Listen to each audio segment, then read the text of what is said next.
And my other coach, Frank Murica, he says you manage debt by cash flow. And he had an argument with this club owner outside about flyers. Heated exchange. They ended up in a tussle. Rock knocks the guy out. We have promoted every major artist in this country. Is talent as crazy as they are portrayed to be? What's up, everybody? We're back again with another episode of The Journey to Freedom. I'm your boy, StephenMotivate, and I'm so grateful and thankful that you're here with us again. Today, we have a special guest that we've been longing to talk to and interview, a local entrepreneur, person that certainly knows the ins and outs of entrepreneurship. I just learned a little bit about her before the cameras start rolling, and I can tell that her story is amazing, and I believe it's going to encourage you. Without any further ado, I introduce to you all Robbie, entrepreneur here from the Babe Cave. Yes. CLT. Yeah. Robbie, nice to have you with us. Thank you for having me. Thank you for being here with us. Yeah. My name is Robbie McNair-Guzman. Okay. This is my 34th year as an entrepreneur. Okay. 53.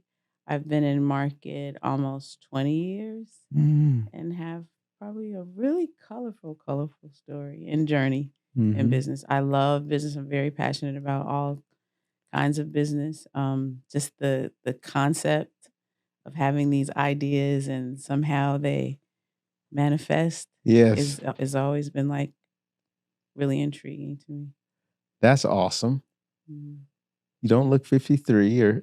Yeah, I'm 53 with a 30-year-old. Wow. And 3 bonus sons. Black don't crack. It doesn't. It does not. It doesn't. Let's go all the way back to the beginning stages. Have you always been an entrepreneur? You asked me this when we was walking the warehouse. Who is the entrepreneur in Robbie's family? So my mother, and then my grandfather, my mother's natural father was an entrepreneur, owned a lot of property and nightclubs. So I'm assuming that the nightlife element maybe came from there. But my mom worked for Xerox for 19 years and then owned her own print business. So I think that like being around someone doing business all the time kind of like inspired me. We were always like in the office. Brothers and sisters? I have 2 brothers. One brother and sister. So 2 siblings. I'm the oldest of 3. So because my mom worked so much, I'm mom too. And my sister and I are 8 years apart. My brother 4 years. So there was some gap. Yeah. We moved. My mom was originally from North Carolina. Okay. And my grandparents met at A&T. Okay. And so my grandfather was an architectural engineer. And back then, they didn't hire those of color. So they moved out west. Okay. So I was born in Denver, Colorado. Really? And I lived between Denver, Philadelphia, and New York, of course. And then Charlotte. Spent some time in Raleigh. Okay. Also, yeah. And so what city would you say made you the most? Probably, I wouldn't know. I've lived in Charlotte. The aha was like, I've lived in Charlotte longer than I have a lot of places. Right. So I don't know. Okay. I would say that my favorite city is New York City. Just the pulse of the city. I've always moved fast. Yeah. Yeah. Yeah.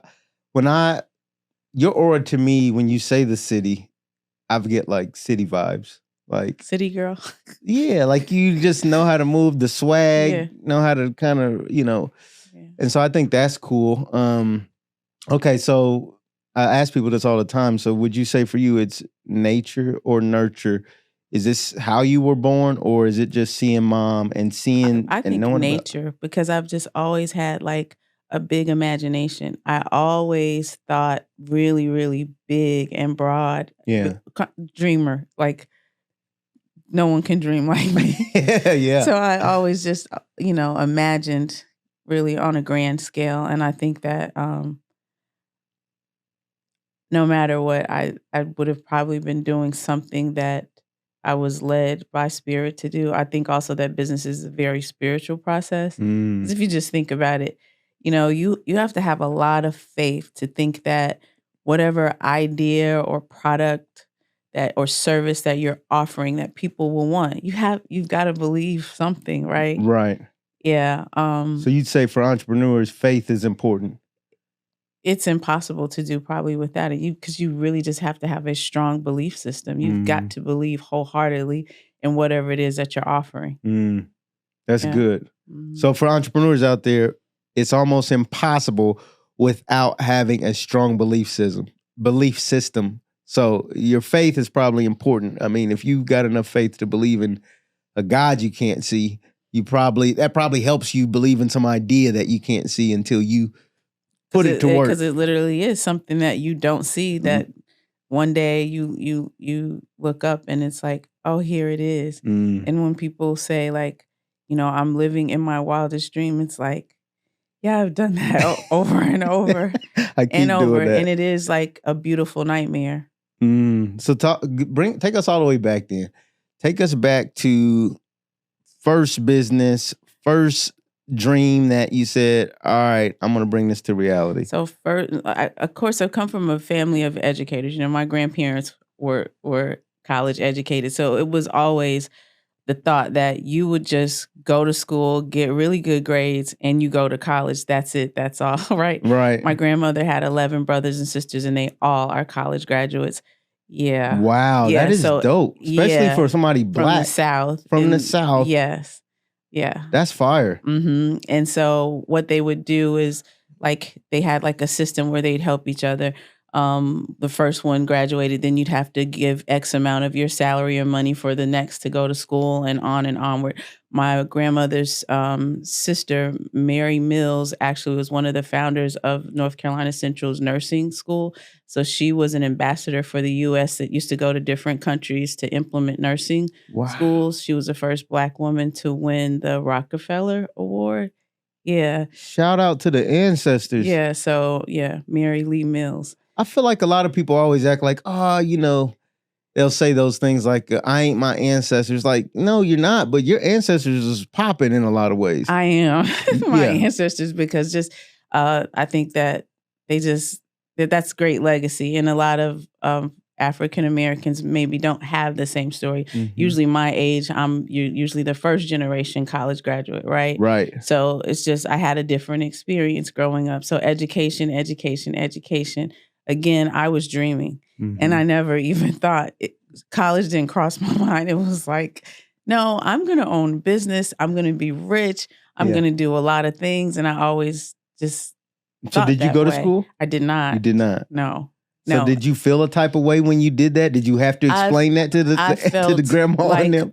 a failure for a long, long time. I remember the first time my grandfather came to my business, I had a nightclub here in Charlotte on 300 East Stonewall Street, which is now Whole Foods and all of that. There used to be a club on that corner. Wow. And he came in, he said, oh, it's nice. He says, but what do you do here? They didn't, conceptually understand. I think they were a little more comfortable just because my mom had a successful print business.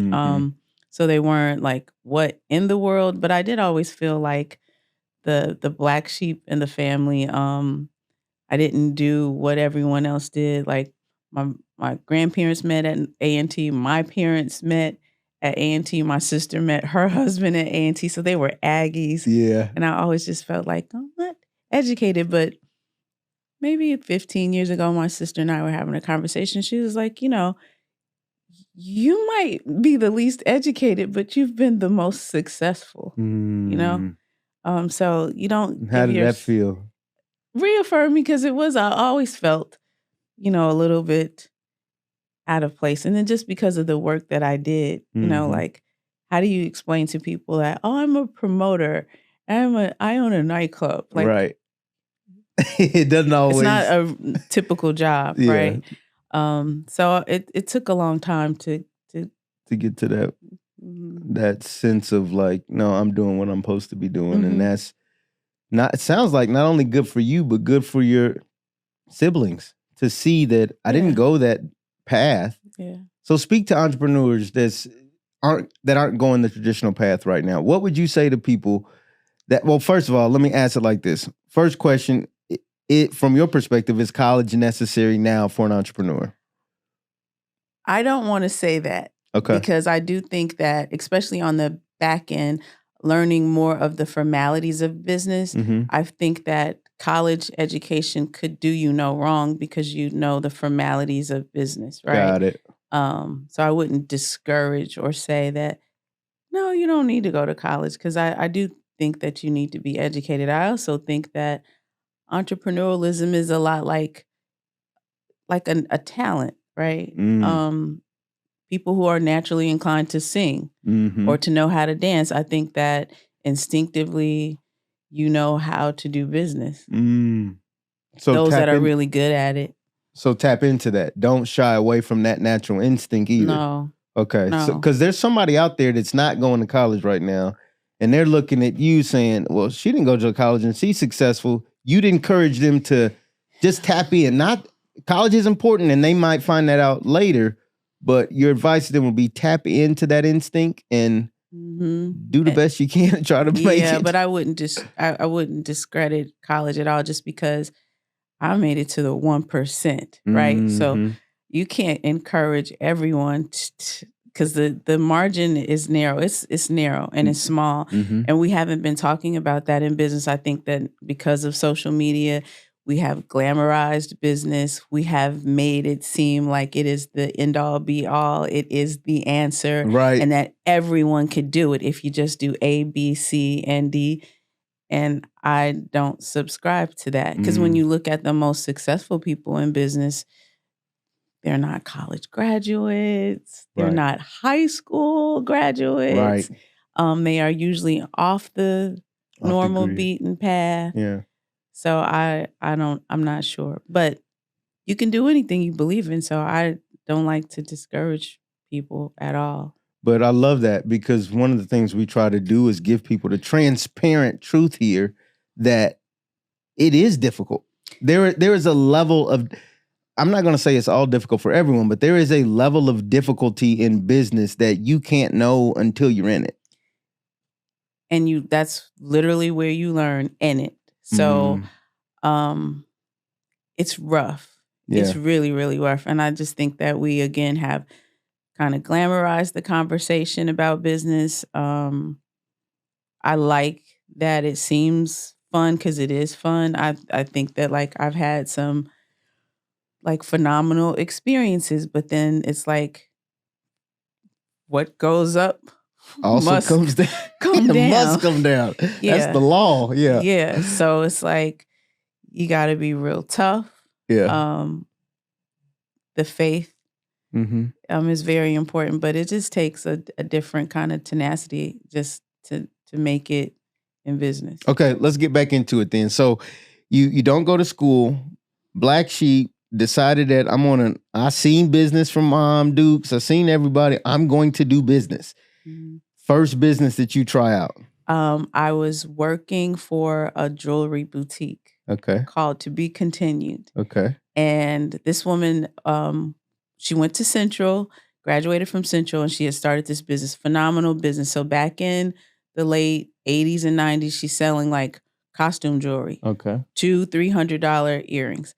And I was a customer. And of course, she befriended me because it was who's this kid who can afford these things? But I was a little spoiled. Yeah. Okay. And so then she asked me to start, if I work some hours, and I would come and work, and then I could sell, and I could sell to anyone. I was really good with sales and fashion, real fashion forward. And so I remember coming in one day, and she seemed kind of sad. And I asked her what was wrong. She said she was closing, and I'm shocked because, it's oh, I thought this is a thriving business. It was in Crabtree Valley Mall in Raleigh, and I was just shocked. And I was asking her why, and she was like a lot of personal stuff. And so I said, well, didn't you try to sell it? What's up, everybody? Most of you watching are not subscribed. I want to help you build your freedom. And in order to do that, I need you to come on this journey with me. So let's change that today. Hit the subscribe button, and I look forward to hearing from you soon. Now back to the show. And she's like who would, such a specialty business, like who would buy it? So I'm like, well, if you were selling it, like what would you sell it for? Mm-hmm. So she told me a number. So I'm like, oh, okay.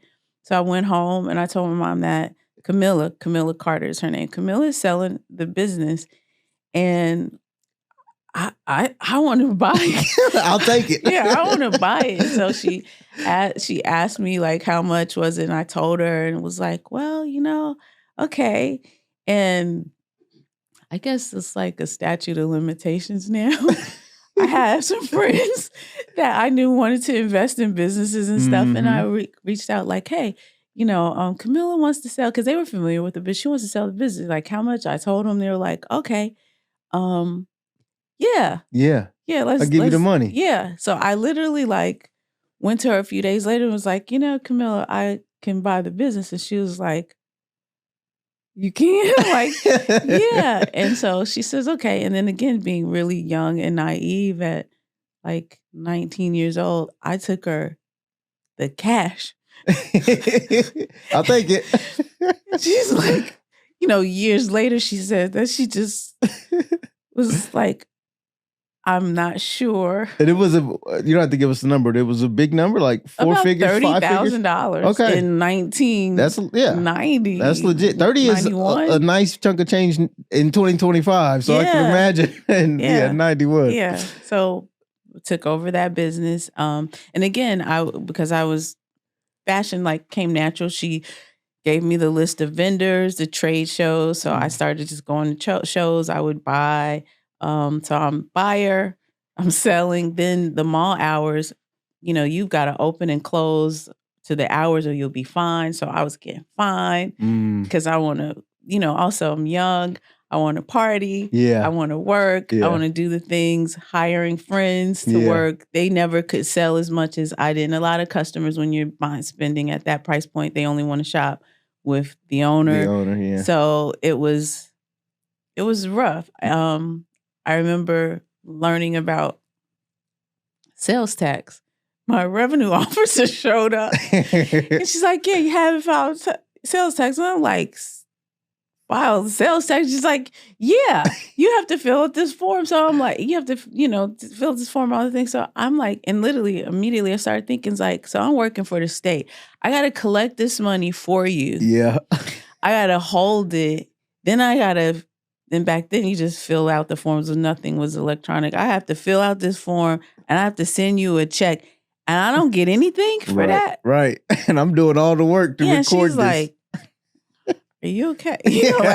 Are you okay? But that immediately, so I went home and told my mom, like, yeah, I didn't know anything. She was like, you didn't know that? I'm like, how would I know that? You didn't tell me that. So my mom had to sit down and show me how to calculate and do the forms. And she was like, don't ever do that. That's business 101. Yeah. You always have to pay your sales tax. I'm like, I don't even want to charge the sales tax because I think that's crazy. Yeah, that's that nuts. I would have to work for them. I don't even get health benefits, and I'm literally working for the state, and they ain't giving me no benefits. That's amazing that you thought that way about it. I think that's cool. So mom is a mentor at this point because mom still has the printing business. Yes, got it. Okay, so what's the number one thing you learned in owning that business? That is one, you are the 1%, because the fact that you even bought a business at that time, at that age, and without anybody telling you to do that is amazing. But what would you say is the number one thing you learned about time? Managing time, time, and then understanding customers, especially. I guess that would be my first intersection with luxury, right? Okay. And understanding that it might be tricky for me to sell luxury, right? And to such a small marketplace. If mostly my customers are African American and I'm already in a smaller marketplace than competitors. Right. Understanding also that white people just don't shop with Black people, even if we've got the goods or service. And I have found that over the last 30 years, that hasn't changed a lot. Yeah. So even if you get one or two, it ain't gonna be no trend. They just not coming in to do business. And I was in the middle of the mall. So then, it's like the traffic is there, but if you see a Black person there It's like, working, eh, you're not stopping. yeah, I'll keep going. Yeah. Did you ever try to hack that and say, all right, I'm gonna put some white people up front? No, because I was okay with it. servicing my people. Your community. Yeah. Mhm.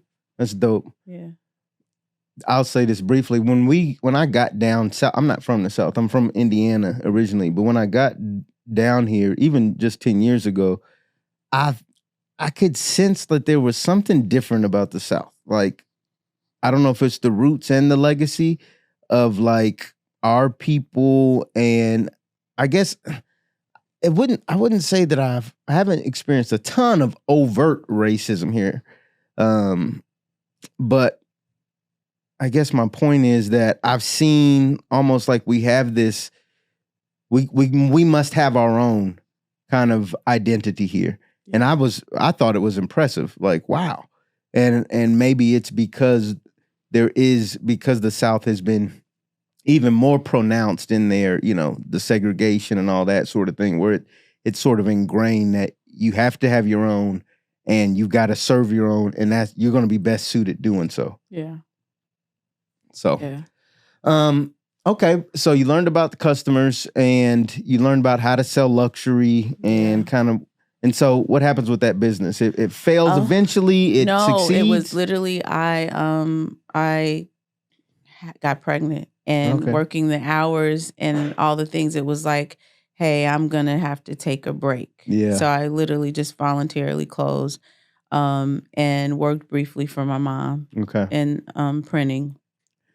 And what was that like, closing? Was that a process? Was it easy, just like, I'm out? Or was it a whole... because back then, breaking a commercial lease is not like, it wasn't like, everything's different now, right? So it literally was just like, hey, I've tried and I've got to take a break. Yeah. Because it was just getting impossible with employee theft, people paying people and they'd be leaving the booth. So I would get calls that no one was there. Oh, wow. It was just hard. It was hard. So So you're trying to all right, I'm pregnant. I'll let somebody else do the work. Started hiring people and it just didn't work. It was not working. So it was like, yeah, we're going to need to close and regroup.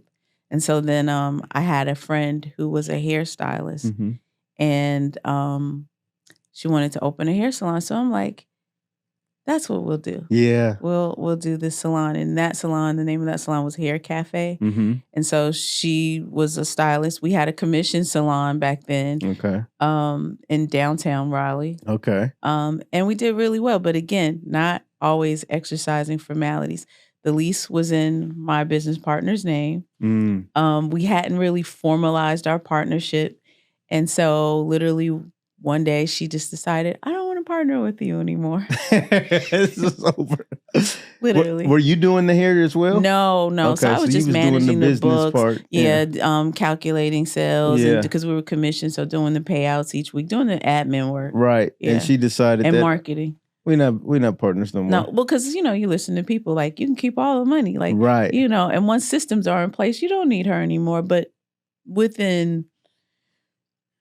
it didn't take long for her to go out of business. Really? Yeah. So it didn't work. Because partnership is really important. So I'd say in that business, I learned the value of partnership. Yeah.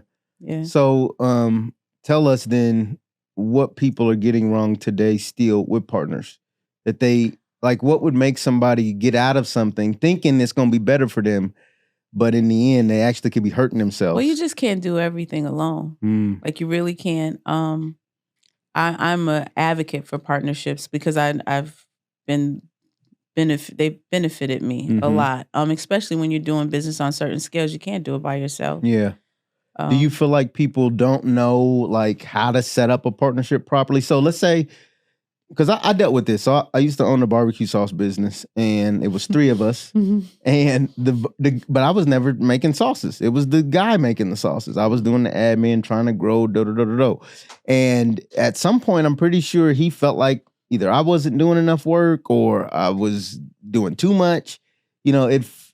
How do you explain to people that it may, like, you could be 50-50 partners with somebody, but the work may not always be 50-50. Like, if the hairstylist is there till 8 o'clock, she may be like, well, where's Robbie? You may be doing something that don't require you to be there at 8 o'clock. Don't mean it's not still important, but how would you advise people that are looking for partners and they don't know how to break up the percentage, or if they should let somebody be 50-50 when it don't feel 50-50? I think that you would just probably learn over time how to gauge percentages and value of positions, right? Mm-hmm. Because I'd argue that you could have the best barbecue sauce in the world, but if you don't have someone that's marketing and strategizing the business or doing simple admin work, who's going to ever know about the barbecue sauce, Right. right? That's what I would have argued too. Mm-hmm. For if you're listening. But creatives, you take possession of whatever it is you create. So when you feel like something is yours, so if the sauce was mine, it's mine. And if there was no sauce, there's no business. Yeah. They feel that strongly. Yeah. Just because you have to learn as a creative, at least I have learned to your business is like a baby and you parent that. You don't do that alone. I mean, you can, but you should not. The babies thrive in two-parent households or when there's community, right? Mm. So the business needs the same thing. That's good. The business is like a baby. Mm. And a two-parent household is typically a little bit stronger. That's good, because I think that breaks it down very clearly. Even if you don't realize it, you need two people. Okay, so you learned about partnership in that business. You're already doing leases. You already bought businesses. What's the next business? So we used to do hair shows when in the salon, because again, for marketing, I think like marketing. So I noticed that okay, I'm pretty influential person before influencers, right? Influential. We have these shows. We have good turnouts. We do after parties. So the first time I did a party was in 1994, this year my son was born, and we had DJ Jazzy Joyce, which used to be like a popular DJ back in the day. I feel like I know that name. Yeah, picked this lady up from the airport with my son in the car seat. We were having this party. So I realized that okay, I do a good job of gathering people, right? So that's what sparked my interest in promotions and party promotions. Yeah. And I had another friend, this guy named Supreme. The name of his entertainment company was Nine Fingers.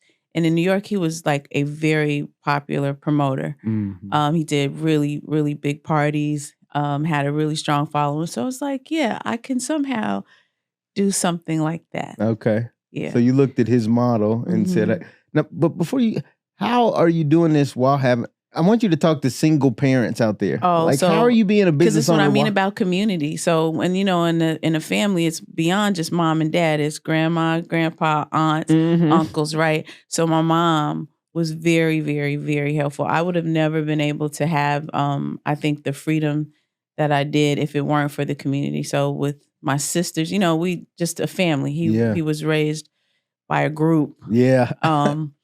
And that was important. That's dope. Yeah.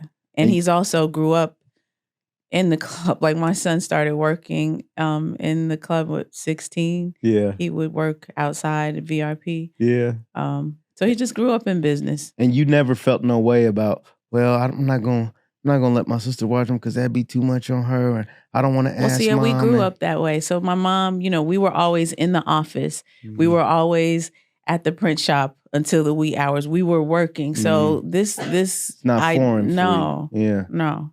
Well, I think that's good for people listening. Get help from other people. And if you don't have a family like that, go find some friends or family that are willing to.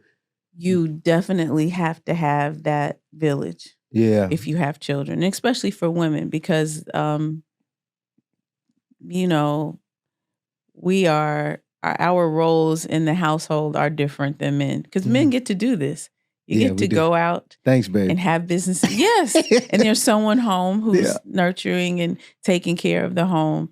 Yeah. So for women to do that, it's it's hard, because I would say it felt kind of wild at times, we didn't have a mom who was baking cakes. Right. And dinner's ready at 3. Because my grandmother was very traditional. She was a school teacher, but she taught kindergarten. Yeah. So it's you're home by 2, 3 o'clock in the afternoon. You can cook. Right. You can, maintain household a lot different than. And so my mom grew up very, very traditional. So then being divorced with 3 children, working, and my mom was very successful at Xerox. She made President's Club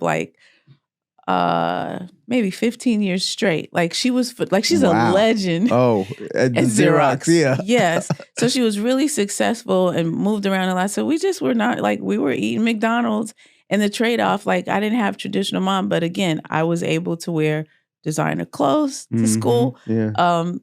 We were Poppin'. spoiled a Yeah, little bit. a little spoiled. Yeah. But doing your thing, and I just love the fact that one, that was modeled for you, and so there was no trepidation, there was no hesitancy around getting help. Because I think many of us that are entrepreneurs, we have this hesitancy, like, oh, I don't want to put my thing on nobody else. But you, speaking from years of experience, is saying, look, entrepreneurs, you got to get help. You got to find your village, and if you do that, it's going to help you and your business. Now, people would argue now that like, okay, you maybe just learned that you need help, because I would try to do it all. Now, in terms of family life and help with my son, yeah. But not the business part? Yeah, I'm very hands-on. Okay, talk us through that though. Like, so, okay, wait, before you tell us about that. So we do where we at in the story? So the partnership with the beauty salon, and you're doing the fashion shows. Yeah. We start doing the parties after, because the fashion shows start popping, it results in doing the parties? In doing parties, yeah. Okay. And so then I had, I briefly worked for Carl Kanai, the clothing company. Ooh, dope. Yeah. I was executive assistant to the marketing director there, and he was instrumental in because it was one of the first like hip hop clothing lines. And so his campaign, the first campaign that he did was with LL Cool J, Redman, where he was now starting to do product placement with rappers. And so it was a real exciting time to be alive, right? Yeah. And so I think there, I also started learning even more so the importance of marketing, and how. So where you at? You in New York at this time? Yes. Okay. Yeah. So when the salon Raleigh closed, ended, yeah, I went to New York. You went back to New York. Yeah. Okay. And was working for Carl, and were you getting, I mean, it's no offense, but you're a woman at this time. This is the 90s. Are you being kind of sunned? Are they trying to put you only on? No, I'm a very aggressive woman, so that's me like at 53. It's like, well, that was the start of trouble, running with the boys. Right? Yeah. I was always just naturally aggressive. Yeah. But realizing years later that like no, you're actually overly aggressive because of environment. So I was never, I don't think, sunned. not at all. No, but just aggressive. Just by nature, just like very, very aggressive. But you made a way for yourself in a time when running with the boys, my question is, were there many other women getting the access you were getting? No. Okay. No. Because you was a get it done type of person. Like, I'm going to make myself known, I'm going to make a way type of person. It also opened doors for you. But you're saying in retrospect, there's some things that, It was really hard. I mean, I didn't learn until probably after getting married that like, oh, those environments and those things that you were exposed to were not cool. And for a woman, because it literally, my husband just would sometimes be like, what is wrong? Like, what is wrong with you? You do not listen. You will not listen. You will not let me lead. Yeah. And I realized that like, but I had to be that person to. In that season. Yeah. So you're working with Carl Kanai, admin assistant. Yeah. And so I started doing the parties, and then I think in like maybe 2001, 2002, I decided like, oh no, I'm literally going to formally do parties. Now, originally I thought, well, I'll do like events. I wanted to do like activations, more like corporate like events. And Jane Doe was the name of the production company. I'm like, this is what we're going to do. So dope. The first party that we did, and originally I had a business partner who lives in Market again now. Her name is Tiffany Rose. But before she got married, we were like, and she was so we met when she was at college at A&T, because one of my best friends owned a hair salon. across the street from the campus. And so she was a shampoo girl, though. So I knew her because for years we would always, my whole family would come to homecoming every year. Right. G-Ho was a thing. And Yeah. so we met. And so then we were neighbors in New York, and we like kept in touch. So then when I told her, like, okay, we're going to do these parties and this thing, she's like, yeah. Yeah. So the first party was really successful. So we're like, yeah, this is what we're going to do. Yeah. And so then a few months later, she got engaged. Her husband played professional sports for many years. He works for the NBA now, but so she had to leave. It was like, I'm out of here. Yeah. I'm gone. So I'm like, no, I'm going to keep doing this. And so then I worked my way up to like booking more talent. So I started doing talent, and I think the first rapper that I thought was like, oh, this is a big deal was Ghostface. Oh. And back then, before the internet, booking artists was all about who you knew. Okay. So from me working with Carl Kanai and meeting different artists, managers, management, I just knew people so I could book talent. So I'm like, okay, this is what we're doing. We're off and running. I moved to Charlotte because I had a really bad breakup, and it was like, okay, I got to go home and start over. And my mom had moved to Charlotte because she moved her print shop here because she was partnering with United Cerebral Palsy. They used to do for-profit businesses to support the nonprofit. She was a customer. They were her client years ago when she worked for Xerox. And so she had just kept this relationship. So she moved to Charlotte. Yeah. So she's like, got to move to Charlotte because it's going to be the new Atlanta. This is a place to be. Yeah. You'll do really well here because you move and shake. You won't have much competition. Got to come. So I'm like, okay, Charlotte it is. Yeah. So we get to Charlotte. So then I had a friend of mine that I had known over the years who introduced me to a guy named D. Autry, who was getting into promotions here. And he's like, I think you should talk to him because you can help him. And he wants to book talent. And at the time, the club that I ended up a partner in was Crush. 300 East Stonewall Street was Crush. And he was going to start doing a Sunday night there. It was an ex-football player that owned Crush. And they were going to try this urban night, one night. Yeah. And so D was going to do talent, and he wanted me to kind of like help him through it. And so I started helping him, and he would come to the office because my mom's print shop was on Moorhead Street. So he'd come, we'd talk shop, and, I'd help him with talent. And so then we just started partnering on like different talent events. Yeah. So CIAA was here. Yeah. And so it was like, okay, we would do a lot of talent over the years. And so then in 2006, and some of this we might have to edit, I got a call from D at like 7:00 in the morning. He's like, oh, I'm going to need you to like step up for me at Crush for a while because I have to go away. So I'm like, go away? He's like, yeah, I got into some trouble. I have to turn myself in this morning. I don't know when I'm getting out. And I don't want Johnny, the owner of the club, to know because at that time they were partnering because the urban night was doing so well. Yeah, the club just became an urban club. Right. And he didn't want Johnny to know he was gone. And Johnny knew me from partnering sometime on talent. And so he's like, Johnny's going to come over to your office. Don't tell him where I am. So I was like, okay. And he said his uncle was going to help me because you're a woman, you'll need some help. Yeah. So I was like, okay. And so for the first 90 days, we were booking talent and doing our business as usual. And Johnny didn't know where D was. But Johnny had a drug problem.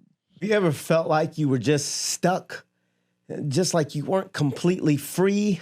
Kind of like in a cage and you can't do exactly what you want to do or really accomplish the dreams you want to accomplish? Well, I felt that way too. Until I learned how to create freedom for myself. And the best part about it, I didn't have to quit my 9-to-5 job. I didn't have to leave my family. I didn't have to forsake all of my friends. I just made simple steps to start really finding out how can I build freedom for myself? How can I promote myself?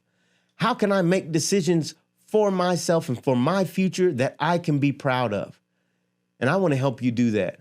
This Fuel Your Freedom Challenge is all about helping you get the tools so you can put the gas behind your dreams, put the pedal behind your hopes and behind your goals. I want to help you do that. I'm excited that you're here. Click the link. Let's get signed up, and I'll see you on the other side. Fuel your freedom. Get ready.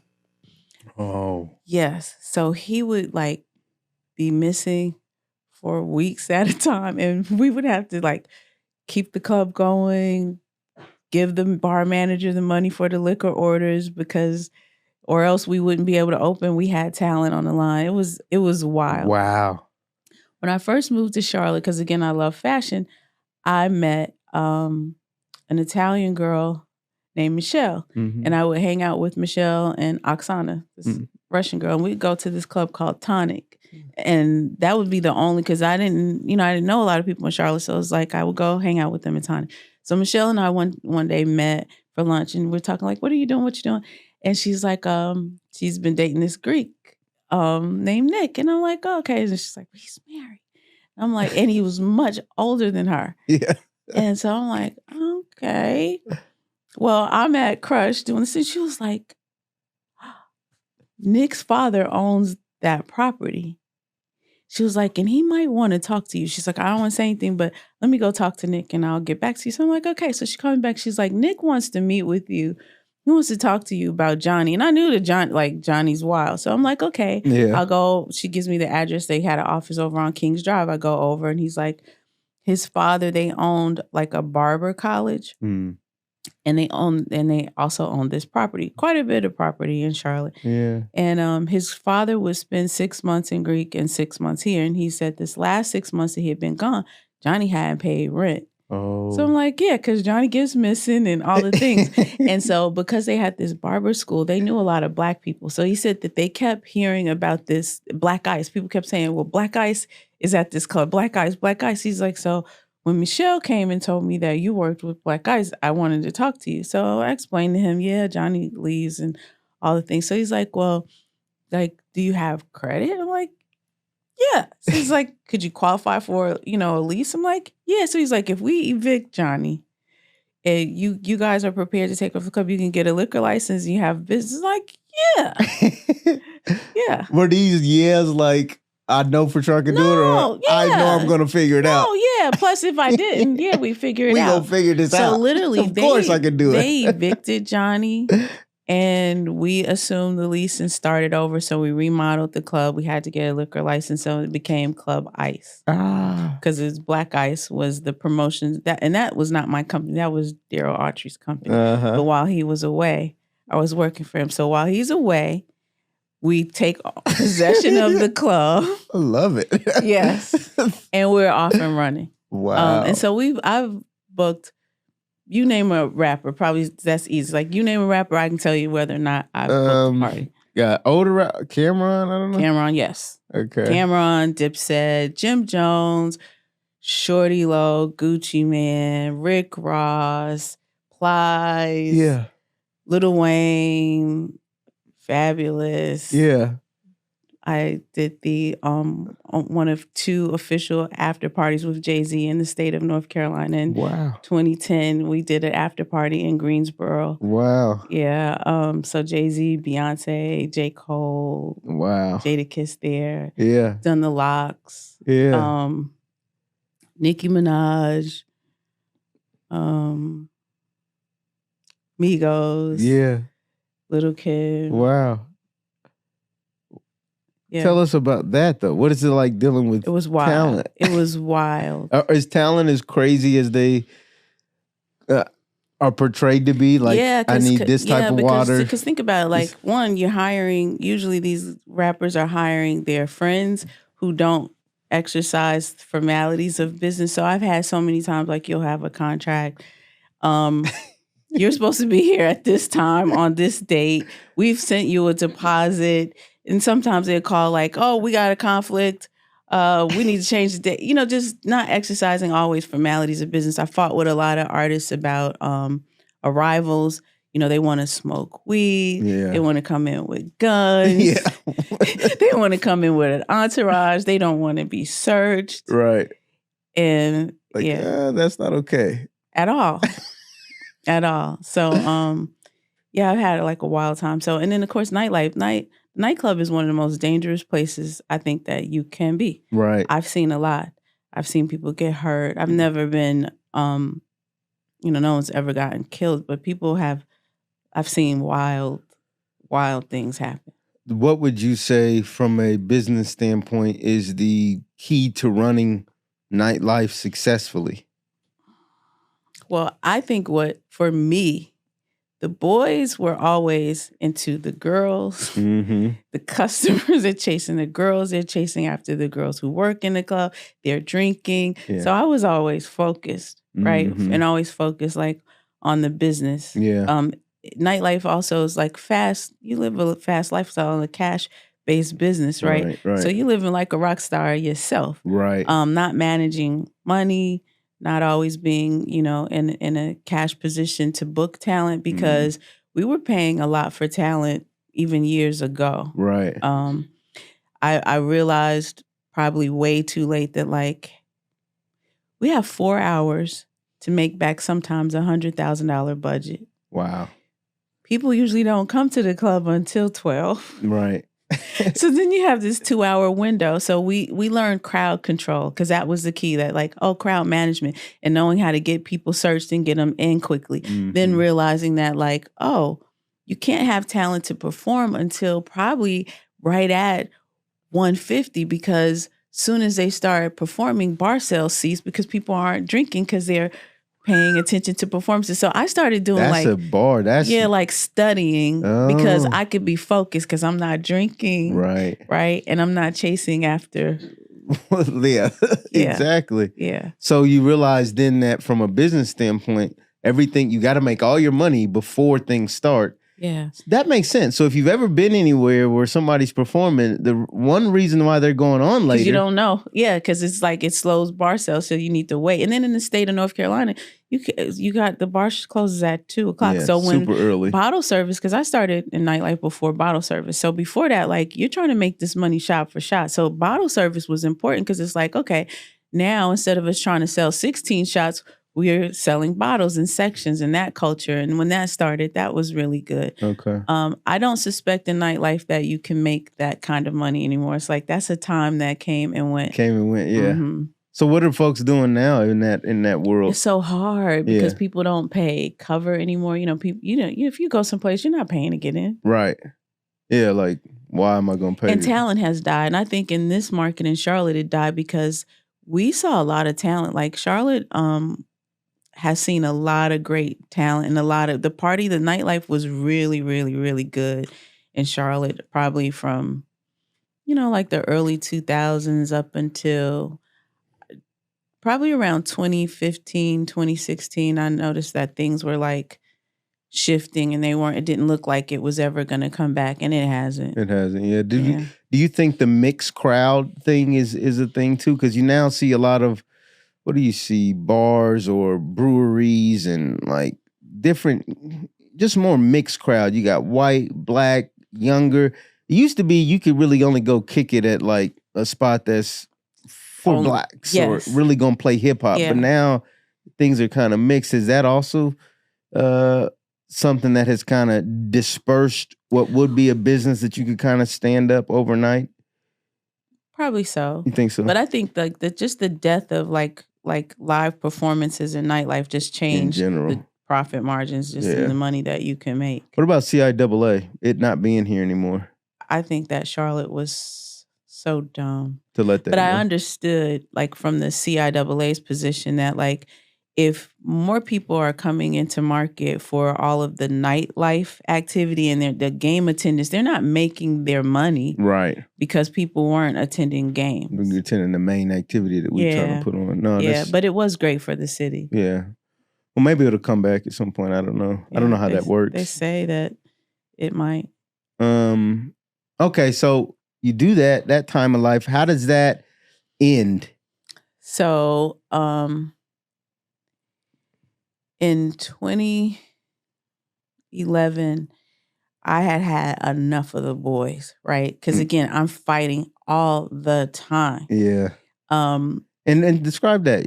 People not giving you the respect you need. You no, gotta. because men just, look, misogyny. So, Yeah. right? Like, Dee's uncle knew nothing about nightlife. Like, he worked security in the club before making this transition. And so then having all this access, you know, he was just wild. And I got tired of it. Yeah. I just got like tired. Hard and to work with when you really are the visionary. You understand. like you can't book the talent. I'm writing radio, because at the time we were using radio a lot. So To it's promote. like I'm writing radio. You don't know how to write radio. I'm writing copy for commercials. I'm making sure commercials. I'm doing the copy for artwork. Stop questioning me. Yeah, I know what I'm doing. Yes, but then when the doors open, you're in charge. You're in charge, right? Yeah, now you're you overly aggressive. You want to beat up customers, because I used to have a thing like with security, like we make money in the most unimaginable way. People actually pay us and give us all of their money to have a good time. Why are you mad at them?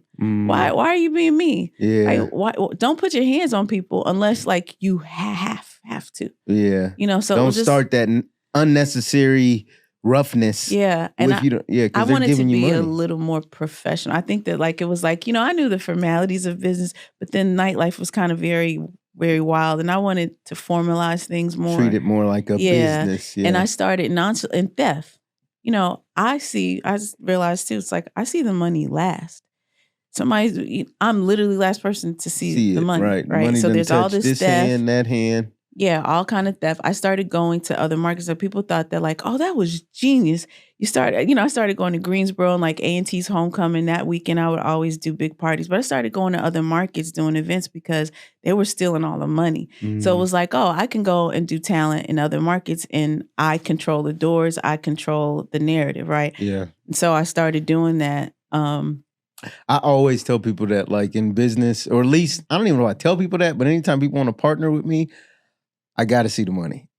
I have to be close to the money because short stint about myself in college, back at Purdue, undergrad, I was throwing parties with my buddies and we was making money and it was going up. And we weren't making that much money, but it seemed like a lot of money back then. I think we did maybe 10,000 in a night. And that's a lot for And I was pretty sure it had got cut down a bit because it had got... At one point, the box had went to somebody's car, and then it was like, "What? Why is it in their trunk?" So the whole, yeah. What? Yeah, it's in their trunk because of why? Yeah. Oh yeah, we're protecting it. Okay. So we had systems in place, like we had drop safes behind registers, because again, we were doing, when you're doing budgets like that, like there's a lot more systems and organization. But again, it's still like one, you have securities, you taking money for people wearing hats and you keeping the money. Yeah. You're outside, you're taking money for parking. All the money doesn't get turned in. Right. You're running VIP. All the money's not getting turned in. You're charging charging customers money to let them in with drugs. Mm-hmm. So it was like, you got bartending in all in nightlife experience, I never met a bartender who did not skim a little bit. Yeah. Yeah. So it was like theft. So what would you tell somebody that's dealing with that maybe right now? Get out or? Well, no, the good thing now is like we're in a almost cashless society, right? Okay. But I also say that, Cash App and Venmo, those are like walking POS systems too. So you have to be careful and mindful of watching employees with that. I had one bartender, and we always had POS systems. We were always automated. I was standing not far. I was close enough to see her screen. Mm-hmm. She had a customer who ordered a triple shot of Hennessy. Now, first of all, you're not even supposed to sell a triple. So you're selling a triple. Yeah. Most Americans now require a side hustle of some sort just to make ends meet. And I want to help you learn how to do it the right way. So click the link below or visit the website. And I'd love to help you get your side hustle started today. Because it's illegal or business? Yeah, because you can't overpour it. Yeah, okay. So she sold a triple, it was $33. He gave her a $50 bill. Mm-hmm. She rung up one shot and she kept the rest of the money. And I mean, like, I'm right here. Right. Seeing it, so it's like, yeah, I'm like, started realizing that like I need to find something else to do, because even though I'm making all this money, where is it going? So There's too many holes in the bucket. Because like that Jay-Z party, it was 2010 and it was CIAA weekend Sunday after. So we had a big weekend in Charlotte, and then we had to get to Greensboro to do this after party. And I remember like after that weekend we had done Jay-Z, Yo Gotti, Fabulous. We had a full weekend. Yeah. We're breaking down, all the money and opening up safes and breaking down everything. And it's like we grossed nearly $500,000, and I left the office with $13,000. And I remember thinking like these big budgets, because you don't, again, when you're having fun, you're not thinking of the bottom line. So it's like, yeah, you grossed $200,000, but the talent was $100,000. Right. You start looking at numbers, and I started realizing like I'm risking my life, and the margins aren't really worth what I'm going through. Right. So I started thinking that like I gotta find, I have to find something else to do. Going to the other markets was helpful, but even in other markets, because again, as a woman, I had a partner, a nightlife partner, a guy that owned a club there. And so because I always was well connected with talent, he wanted to partner.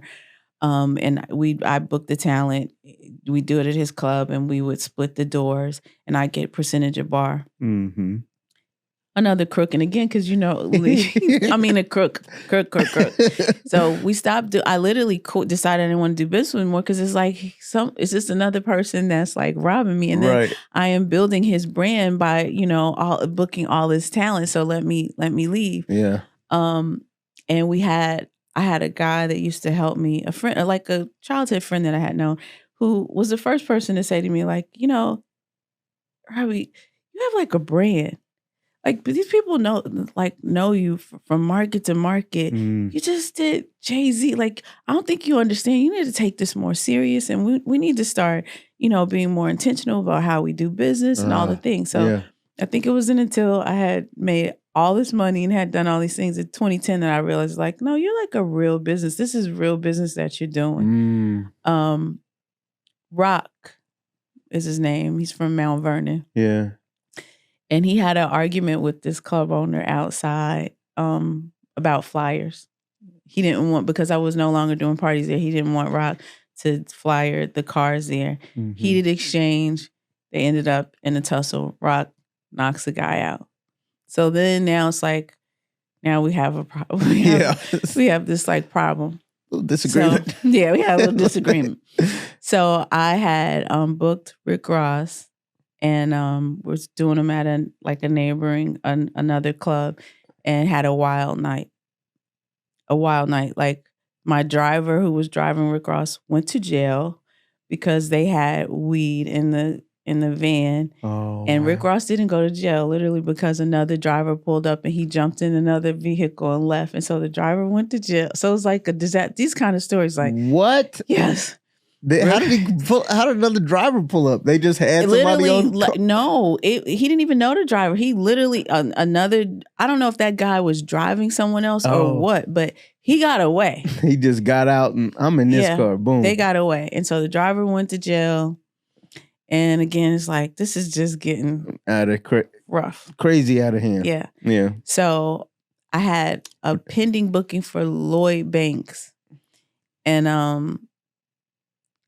I contemplated losing the deposit, because I'm just like, this ain't working. At least at ICE, I control the environment, because working at other clubs and working with other venue owners was just like challenging. Yeah. So this other club owner that we had the issue with reached out like, hey, I know things were kind of wild with Rick Ross. We did such great business together.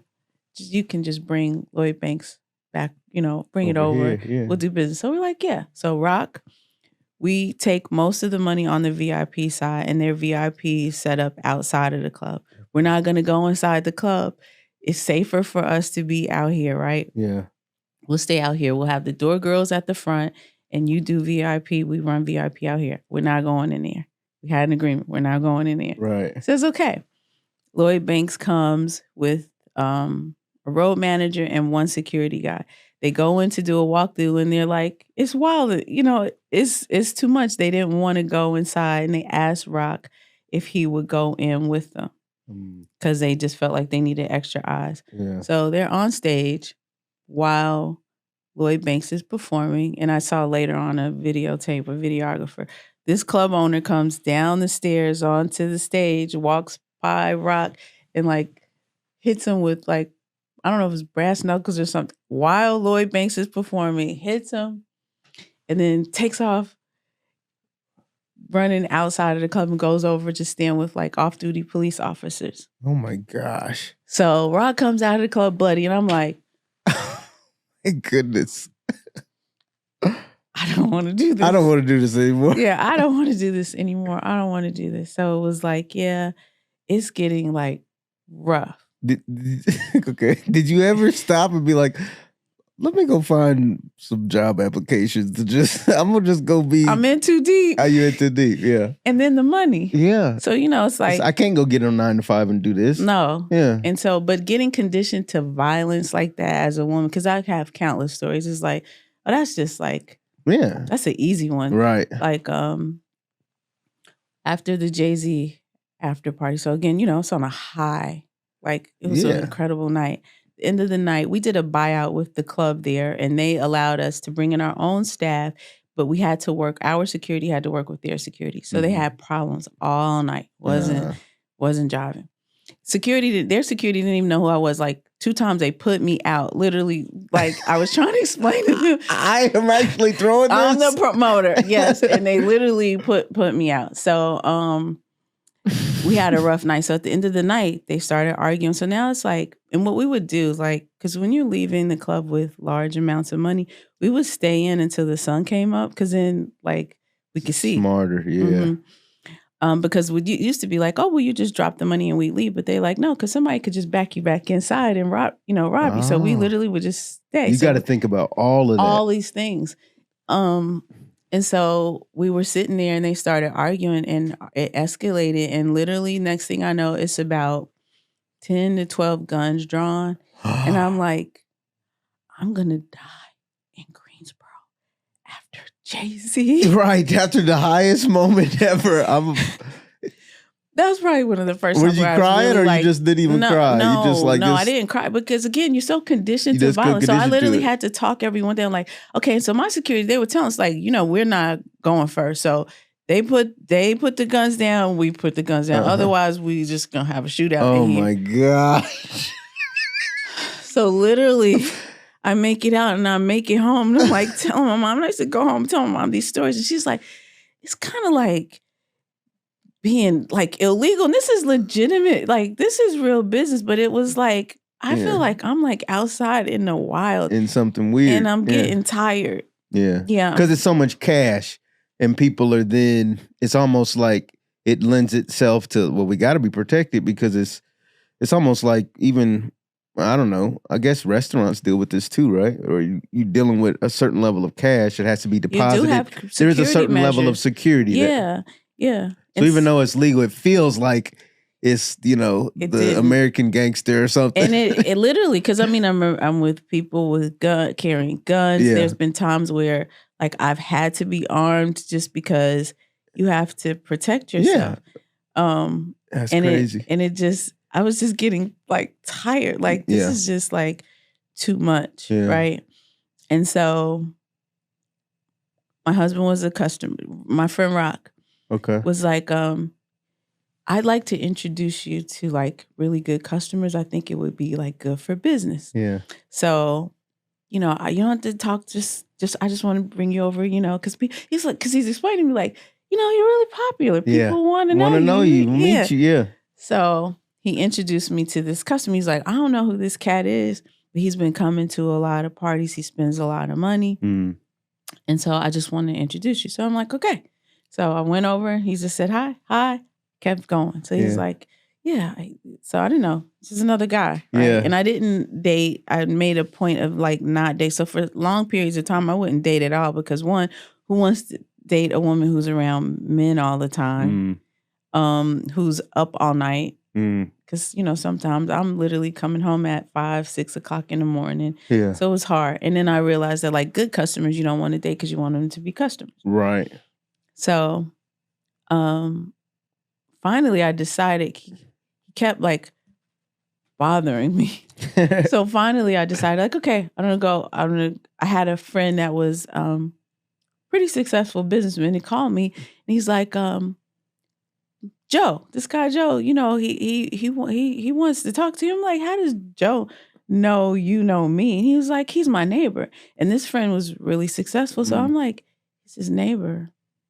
What kind of guy is this? Because I just assumed that like he's flashy, chains and things. Like I made this assumption. Yeah, an assumption based on. So when he told me he's his neighbor, I'm like, well, he can't be his neighbor if he's that kind of guy. Right. So I'm like, yeah, okay, give him my phone number. Yeah. So he calls me at like 7 o'clock on a Monday morning, a.m. And he's like, I just wanted to just like take you out. So I'm like, okay, I'm going to be friendly with him. I'm going to go out, schedule a date. But he didn't know that I lived in Charlotte because I had met him in Raleigh. He was going to parties in Raleigh. So okay. We decided to meet up.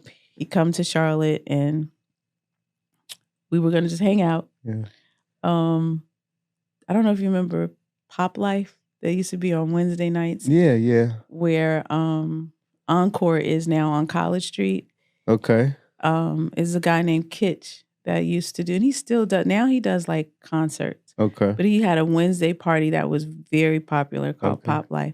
So we went to this party, and then from there I thought, okay, he's cool. The next day we met, and I was explaining to him that like, I'm not dating because he's a customer. He's a customer, and he had a boot.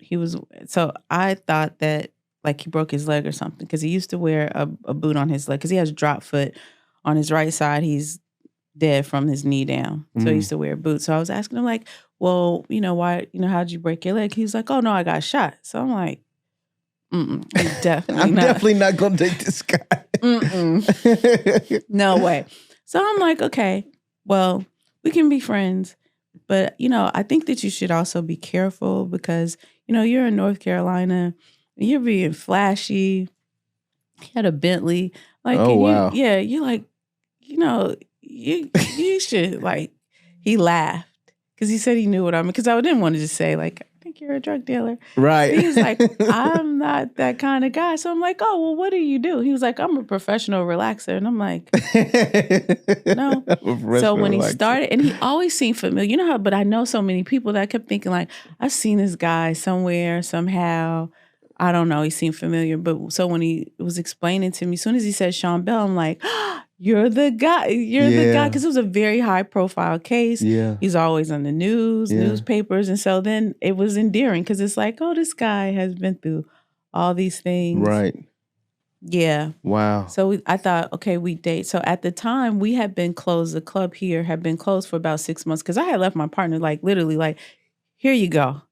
You have at it. You do your thing. Yeah, I'm not going to disturb the lease so that the liquor license isn't, I don't want to bother you. And he went straight into the toilet. So he called me up and said that like he hadn't surrendered the liquor license, and Nick and Costas, those the owners of the property, had said that like if you come back, that they would let us go back in. So I went, talked to Nick, worked everything out, and decided, okay, I'll just go back into the club. And so my husband and I weren't married. We knew each other 90 days before we got married.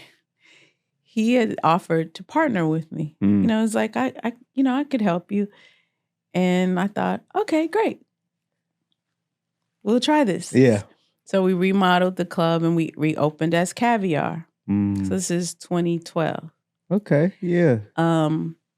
And so going into business and getting married and not knowing someone long was a lot. Yeah. But in 2013, my original business partner finally gets home. And he came home and we met to try to talk about like, okay, what does this partnership look like? What are we going to do now? And he was explaining to me how he felt like he was a better promoter than I am. And it was like, Black Ice's best years in business, you were in jail. While you were away, I got the club. I got possession of the club. We have promoted every major artist in this country. Right. We've made all this money, done all these things, and you're better than me. Yeah. This isn't going to work out. Yeah. Yeah. And it didn't. It didn't. So that same year, within maybe 6 months, they left the club and we continued. And so then in 2014, we closed because the Greeks sold the property. Mm. And they were being very transparent over the years that they were, talking about redeveloping that space, and they were probably going to sell. So they did. And so I thought, I got to find something different to do. Yeah. And I had a bartender who had worked for 8 years. She worked for JHG, which was a production company that did a lot of work for NASCAR. Mm-hmm. And so I knew that she worked in events and she traveled a lot, and she always just bartended part-time, and she was not like most of the bartenders that I was familiar with. And she called me up and she said that she had been doing like kids parties and she was starting to get calls for other events, and she thought that maybe it'd be something that I'm interested in. So I'm like, I'll meet with you. So I met with her, and she told me that she had started this company, Parties by the Good Life. Mm. And she thought that maybe I could help her because she was wanted to start doing like celebratory events and, weddings. And so we're like, okay, so I'll give that a try. Maybe I'll like pivot and start doing like special events. So our first year in business, we had 400,000+ in sales. Wow. The next year, 600. So our company was growing aggressively. So then we figured that like after working all the other venues and hotels in Charlotte, and again, most of our clientele, they're Black, and they're always talking about how the venues are not treating them well and all of the problems that they have. And so we were like, okay, we're going to look for space.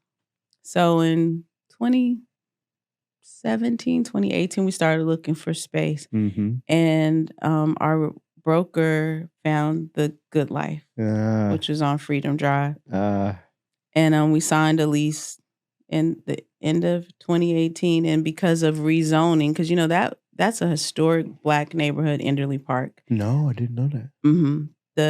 Our former landlord is a third generation commercial realtor.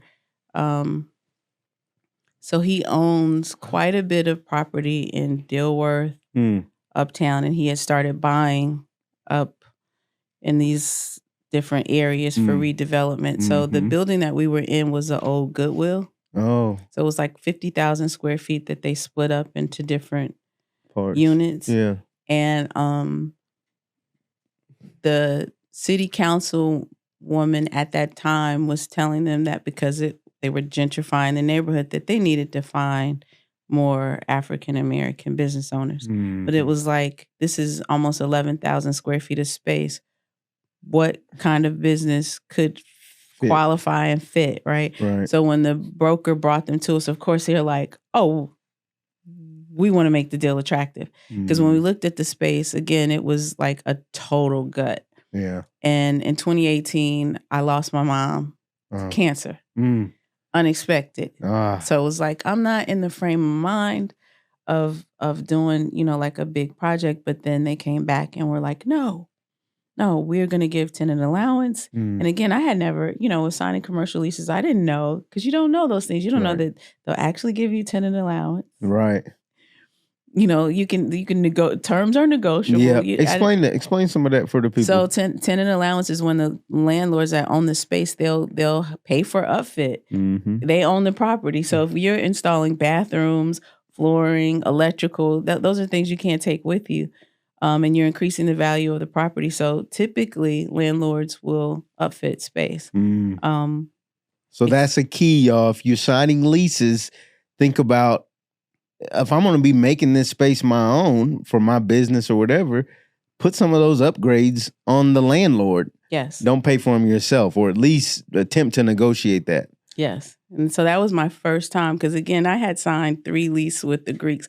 They had never offered us nothing. Yeah. But so it was like, oh, okay. And then I think also transitioning into like event planning, it was a more civilized business. So I realized, because again, making $5, $6, $7, $8, $900,000 was no new thing for me. But the way that we made money before, I just never realized that, like, you're actually a very successful business owner. Right. You're in this 1%. I didn't even know these percentages and all of these metrics until I got into EO, the Entrepreneurial Organization. Okay.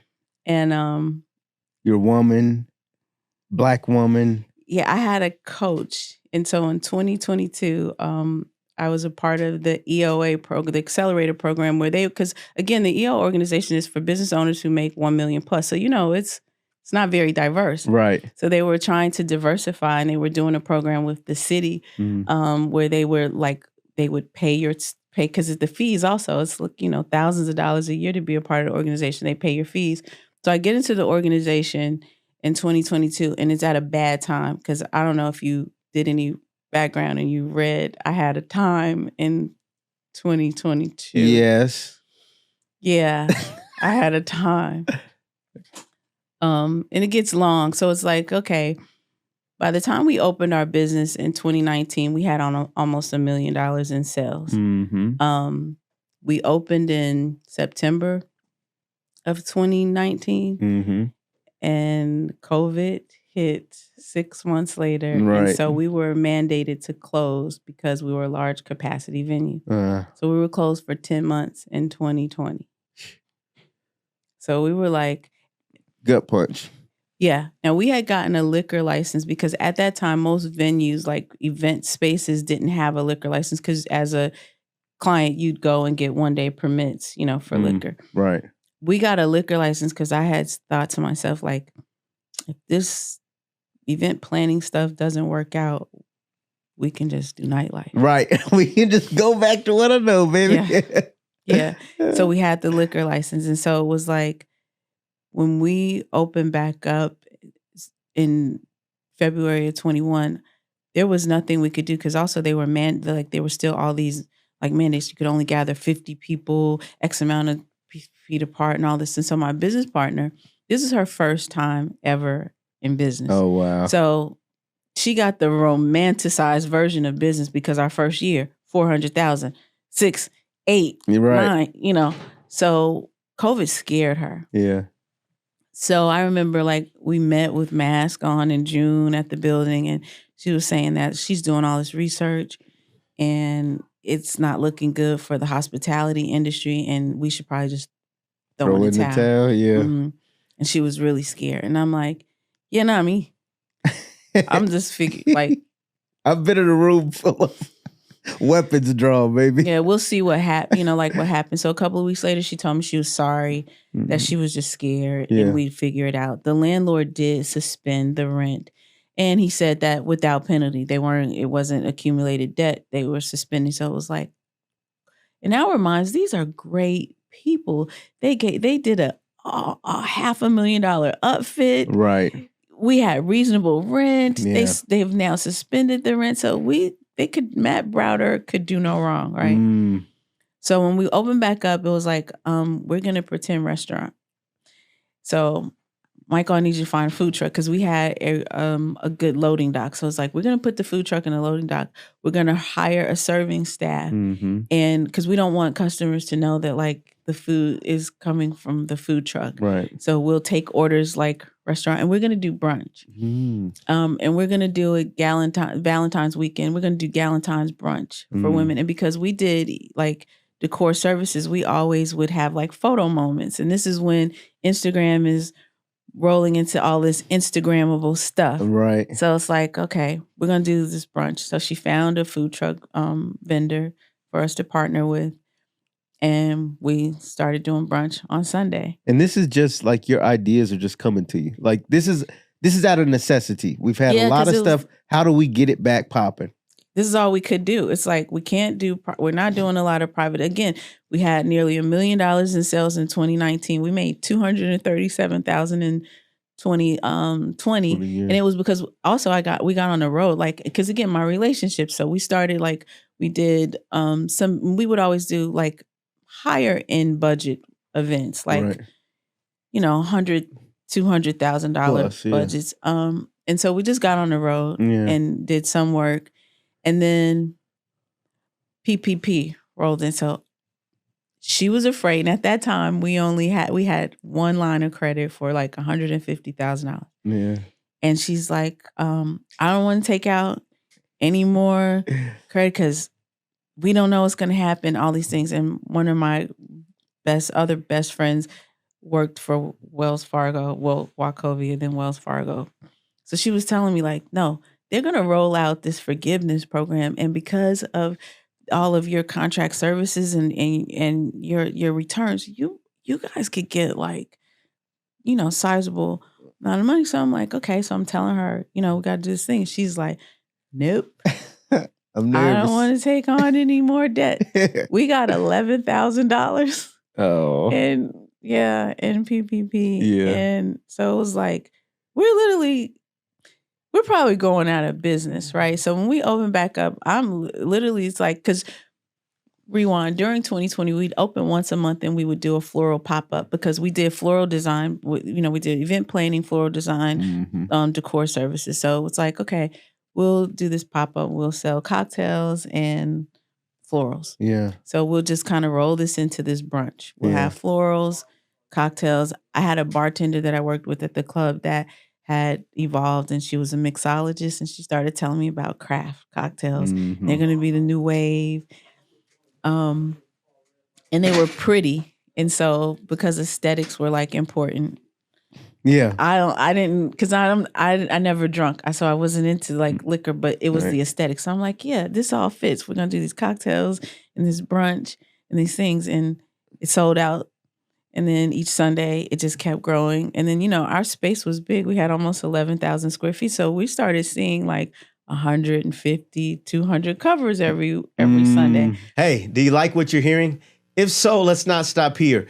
Click the link below and join my email list so I can come and provide you valuable information about your mindset, about the market, about everything you need to build your freedom. Click the link. Let's start today.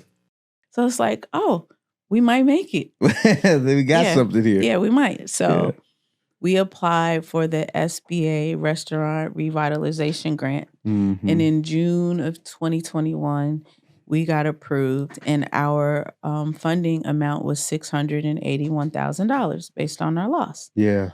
And so we get this letter that, hey, you're going to get funded in 10 days. And so then we're like, yeah, we're going to put the kitchen, we're going to finish the kitchen because we had a big catering kitchen. We're going to finish the kitchen and we're just kind of going to transition, And so we're like, yeah, that's what we're doing. And 10 days went by and was like, where's the money? Where's the bread? It didn't come. So then we're calling the SBA like, what's going on? A group of white restaurateurs had filed a class action lawsuit against the SBA because that second round of grant money, they were prioritizing women and minority businesses. And it froze the fund. So there were 1,900 applicants in the country that had gotten approvals but didn't get funded. And we were one. That's crazy. This 1,900 is not even a lot for the whole country, but they stopped it. So we were like, yeah, what are we going to do? Yeah. Now brunch had, was doing well, but like, still need capital. Yeah. And then, and our rent, our suspended rent was reduced to $10,000 a month. And so we were paying that. And so by the end of 2011, I realized like, okay, liquor is going to have to be our focus. And I noticed that when these ladies are coming, and we started out like maybe like 70-30 men to women. And then it's 80-20. And the next thing you know, it's like, where are the guys? Yeah. And then birthday celebrations are big. So we're doing large party reservations and they're taking pictures. So I realized that like, okay, we're going to turn our upper level into a bar. We're going to call it the Babe Cave. And it's going to be Instagrammable. This obnoxious pink. Everything's going to be pink. We have these really girly drinks and it's going to be like for the girls. Yeah. That's what we're doing. Yeah. So we're like, yeah, that's what we're going to do. So because we didn't get the grant money, of course, SBA is like, and again, both of us had excellent credit. We had excellent business credit. Oh, we'll give you money. Yeah. So we started getting, lending. We opened and it took off. So we started getting like press, a lot of press. And so Charlotte Magazine did a feature and, we're booming, and we closed out 21 with $760,000 in sales. Wow. Wonderful. So I'm like, bounce back. Yeah, we're going to make it. Yeah. And then Noble Smoke was our neighboring tenant across the street. And because we were considered a place to assemble, we had to present a parking plan to the city because you had to have overflow parking. And so the overflow lot was a shared lot on the side adjacent to Noble Smoke's main parking lot. He says that the landlord didn't write in his lease that this was a shared lot. So in his mind, every Sunday, even though it was just Sunday from 1 to 5, the lot was never full because it's 200 plus parking spaces. But he started complaining about the ladies parking in the lot. So when the landlord's office assistant kept calling me, it's like, well, you need to go talk to Matt because it's a shared lot. And it's not full. And so what is the complaint? What's the problem here? And how does he know that they're our customers? Because he's open also. So you're profiling. And so I kind of, was ignored, like brushing it off for the first couple of months. And then one day, it's March because it's Women's History Month. Yeah. And Michael came to me and she was like, they put up tow signs in the lot. And she says, but they're not legal tow signs, because you have to have that placard. She said, they're not legal tow signs. So I'm like, So I called my mom's friend who used to be the president of the Black Political Caucus. And she lives in the neighborhood. And I knew that like the neighborhood had been doing a lot of pushback about this gentrification because they were turning it more so commercial than residential. So I let her know that. And Noble Smoke, Jim Noble doesn't have great reputation for, being the nicest guy. Right? Yeah. So I told her what was going on. And she's like, oh, I'm going to help you. And so she emailed the mayor, but she CC'd like all of these press contacts. Oh, so because it's Jim Noble and you're saying he's discriminating, they start calling. They're calling. And so the landlord calls me and is like, Robbie, like, what's going on? I was like, what's going on? I've been telling you for months that he's been complaining about the parking and he put up these signs. So he's like, listen, because he owns there's a back street from where we were located called Trust. And there's the Ruth venue. It's all kinds of hospitality businesses all down the street. So he's like, he's in rezoning and he has a city council meeting coming up. And they're telling him that like with all of this bad publicity, like he might not get the approvals. He's like his whole ass is on the line, like millions of dollars. Yeah. This guy has like a $200 million company. So it's not like a little bit. So he's like, look, I don't need you to talk to the press. I want to talk to you and let's work it out. Whatever you need, I'll give you whatever you need. So my husband was like, you go talk to him. I'm like, Joe, this is the South. That man is not going to offer us what it actually would be worth for me to be quiet. Right. And this is what Black people do. We take money and we're quiet and we don't speak out about these things. And that's why they keep doing these things. So I'm going to tell my story. Yeah. So he's like, go ahead, Sister Soldier. Go ahead. Because in his experiences, he knew injustice firsthand. Like, firsthand. Yeah, and he kept telling me like this you should have just went and talked to that man and worked out a deal because this is not going to work. And I don't even know if we got this, but she told us a story about her husband before. So it's the Sean Bell case, if you didn't catch that earlier, but he knows injustice firsthand. So he tells you should go you should go talk to the man and you're it's like business, just talk it out, negotiate, take a settlement, maybe he'll give you free rent. Maybe he'll pay to get the kitchen installed, but like, don't make trouble because and it's the South. Yeah. It's like, it's not going to go well, but I'm like, no, justice will prevail.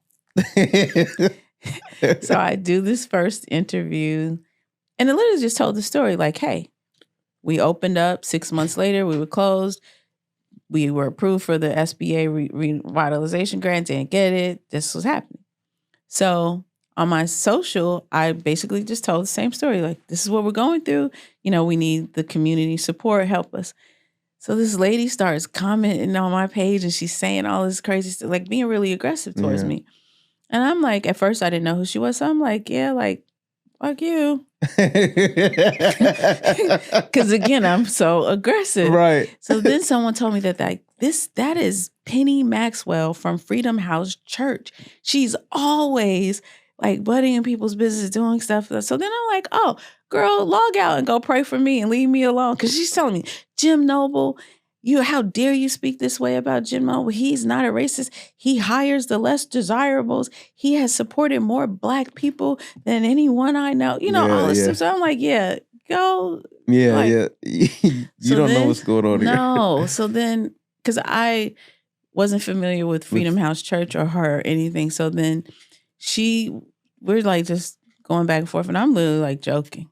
I wasn't taking it serious because it's on Instagram. Right. She says that your location could be found from your comments or something to that effect. And so I'm like, what? What do you want? And I literally look, what do you want to do? Have a shootout in the church parking lot with question marks? Because I'm like, it's not that serious. Right. Left it alone.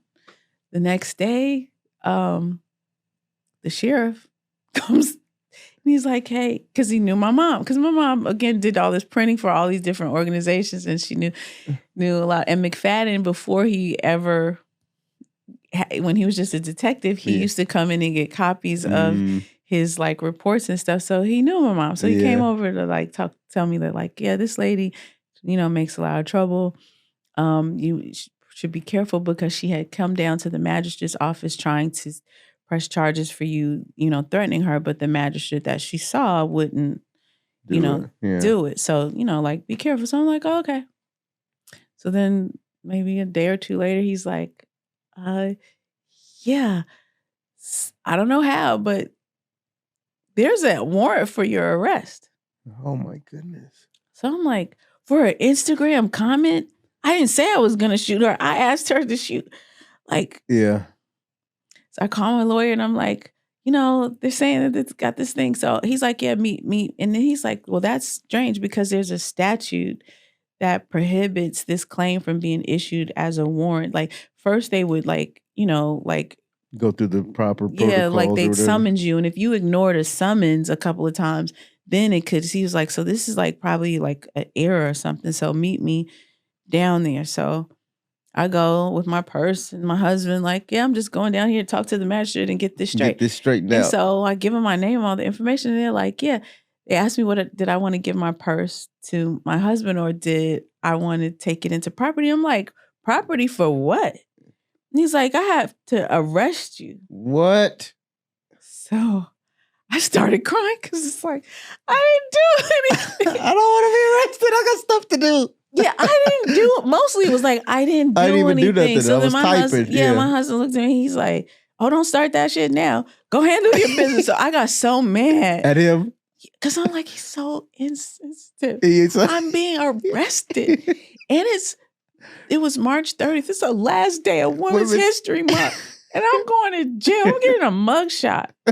I go in and I'm waiting to be processed. And McFadden did like expedite so that I was maybe there like 2 hours. And then when I go before a magistrate, they're saying that they didn't know how this was issued as a warrant and they were letting me out on my own recognizance. And I have to go to court. So I'm like, court, you're not just throwing this out. She's like, no, but I'm sure once you go to court, it'll be thrown out. So I'm thinking, okay, cool.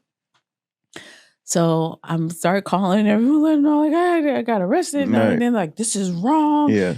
We're going to protest, all the things.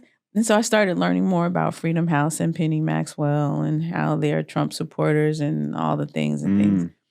And so I had a friend who organized like a peaceful protest and that we were going to go across the street from the church and just protest with signs. And she had called and gotten all the information. As long as it was less than 50 people, we didn't have to get a permit, all the things. So they were meeting there at 8:00 in the morning on a Sunday. So I'm like, okay, I'll stop by there before going to brunch. Because it wouldn't be right if I didn't, like show up. So I came And we're out there and we had the signs, and then people were saying like, what does she do now? So I'm realizing like, oh, she's always like doing things and into things. So I'm like, yeah, I don't know what I've got myself into now, but here we are. So we had this peaceful protest, and like 2 weeks later, a sheriff comes during brunch with papers, and they're like serving me. And she had been granted an emergency ex parte, which is usually a restraining order for domestic abuse. Mm. And I'm like, I didn't do nothing again. So I call my lawyer, and he's like, yeah, this is getting like wild. Mm-hmm. And because now she has this restraining order, her attorneys are going to they're going to depose you. You're going to have to go through a deposition. So I'm like, for this? Seriously? Instagram. Yeah, seriously? Jeez. I sat through a 4.5 hour deposition, and basically she had hired and they're telling me like she spent like $30,000 to retain these lawyers. I'm like, I never even met this lady. Wow. Spicy. Yeah. So I get through the deposition, and basically they had this book. And so what happened, here goes Tamika Mallory. So rewind. Penny Marshall had put up this 6-minute video talking about me. She was saying that I was accusing her of being a woman of privilege, but I'm actually privileged. I wear designer clothes. I have a fancy car. Look at my business. Just all this racially charged crap. Mm-hmm. My husband sent it to Tamika. Like, look at this video. She reposted it on her page. She has a lot of followers. Yeah. So it goes viral. And so all these people start DMing her, inboxing, and she turned their comments off. So they had collected this book from this viral moment where all these people were like saying stuff to her. And their position was that I'm like a person of influence, and I was influencing people to threaten her. And that's why she felt at risk. And with the restraining order, she had wrote in a handwritten complaint that me and a group of 12 came to her place of work. But she didn't specify in the complaint that it was a church, which is public property. That me and a group of 12 came to her place of work and threatened her after I had already been charged. So when I would imagine that if a judge is just looking at the facts of everything, they granted it because it's like, well, she had been arrested. It looks like I've been charged, Yeah. So I'm like, okay, I'm being railroaded. Yeah. And this is kind of serious. And literally we were in March, from January through March, we were averaging maybe $75,000 a month in revenue. We tanked. So now it's like, we could never do more than 30. And it's like, business is tanking. Yeah. Then while I'm going back and forth to court one night, I had a group of women that came to the Babe Cave, and it was ticketed. So you'd always have to prepay. And I was working at the door because the door girl had gotten sick, and the security, we usually always had security when we opened. Yeah. He just didn't show up. So I'm never working at the doors because my customer service skills are not great. Okay. So I'm working, but I'm doing well. Yeah. And so a young lady introduced herself, and she told me that she had been emailing me. She had some sort of business and she wanted to talk. So I told her we could talk, talk later. And I gave her tickets, and she went upstairs. She came back down 20 minutes later, and she was like, you're probably not going to believe me, but you didn't give me my drink tickets. But I know I did. But that's not an argument, So I literally just got the tickets and gave her tickets. She was like, no, you really didn't give me tickets. I'm like, but why you want to argue if I'm giving you the tickets? Yeah. So she's like, that's why you're going through all the shit you're going through. And so it's like, yeah, and that's why you're getting the fuck out. I'm going to refund you and you're leaving. So then she's like, I'm not leaving. I'm going upstairs. So going on and on. So she starts going upstairs, and she's literally cursing me out. She's like, you crazy bitch. Yeah. So I'm like, we have a private mixed beverage permit, which allows us to eject anyone we want with reasonable force for any reason we want. Right. So I'm like, yeah, she's getting out. So I put her out. Yeah. So then when we're scuffling around, she's like, I'm gonna call the police. I held her so she could call the police. Call them. Because I know the person called them. So she called, and I put her out. So when the police came, they said that they had gotten calls that a guy was brandishing a gun. And I'm like, no. I explained to him what happened. I held her for her to call. And he asked to look around, and he asked customers like what was going on. And like he asked me, did I want to ban him? Like, yes. They wrote him up, banned them from the property. That's it. A couple of days later, I'm sitting in therapy, and one of the journalists that had interviewed me because by this time I had done like 4 or 5 different interviews. Stuff, She calls me, so I took the call, and she's saying that like, yeah, she was gonna air a story where she had interviewed a patron who says that I assaulted her. And she wanted to get my side of the story. She said I assaulted her, and my husband had pulled out a gun on her. My husband was not even there. So I'm explaining to her like he wasn't there, explaining what happened. I'm like, I'm having a bad summer. Makes the story better. Yeah, I'm having a bad summer. And since when do you air stories about I guess all the black time, people getting put out of a club? People get put out of the clubs all the time. Yeah. Right. So I'm like, oh, this is like a thing. It's a thing. And they're really trying to paint a very specific picture about me, and me being so aggressive doesn't help things. And so I'm like, here I am again. This is crazy. So this is so much. So what happened to the parking? So the tow signs were illegal, so he had to take them down. Yeah. He said, and of course, when he started getting backlash, he said that one, he didn't know about the shared lot. It wasn't written into his lease, and he blamed the landlord. And he said certainly he would never discriminate. You know, he wrote a nice statement to the News and Observer that he ain't do anything. Yeah. So meanwhile, our business is tanking. Business is tanking because at the same time, simultaneously, the first pastor lady is going off, and that is blowing up into its own thing. And then all these comments, and so now it's like, it's becoming a thing where it's like, it's done grown so large that the truth don't even matter anymore. No, and I think that the community at large kind of decided that, you know what, you are really aggressive, right? And you don't deserve our support. So you're on your own on this one. Wow. And it really was that way. Like, I'm on my own. Yeah. Right. And so that arrest started in March.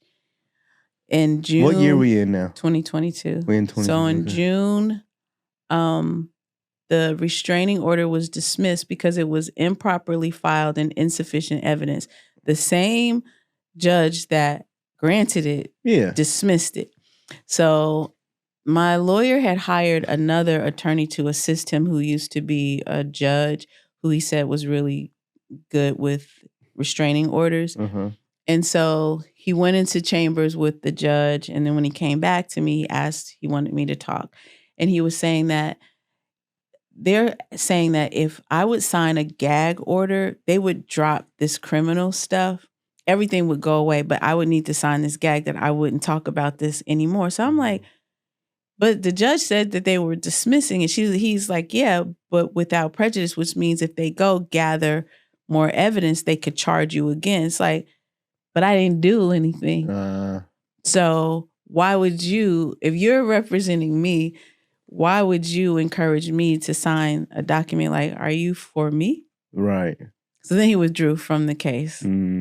And they did dismiss it, and they never refiled because there wasn't proper evidence. Right.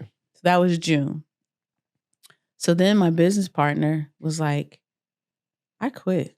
And I'm leaving, and you can figure all this out. Yeah. And so in the midst of me back and forth to court, she exited the business. Wow.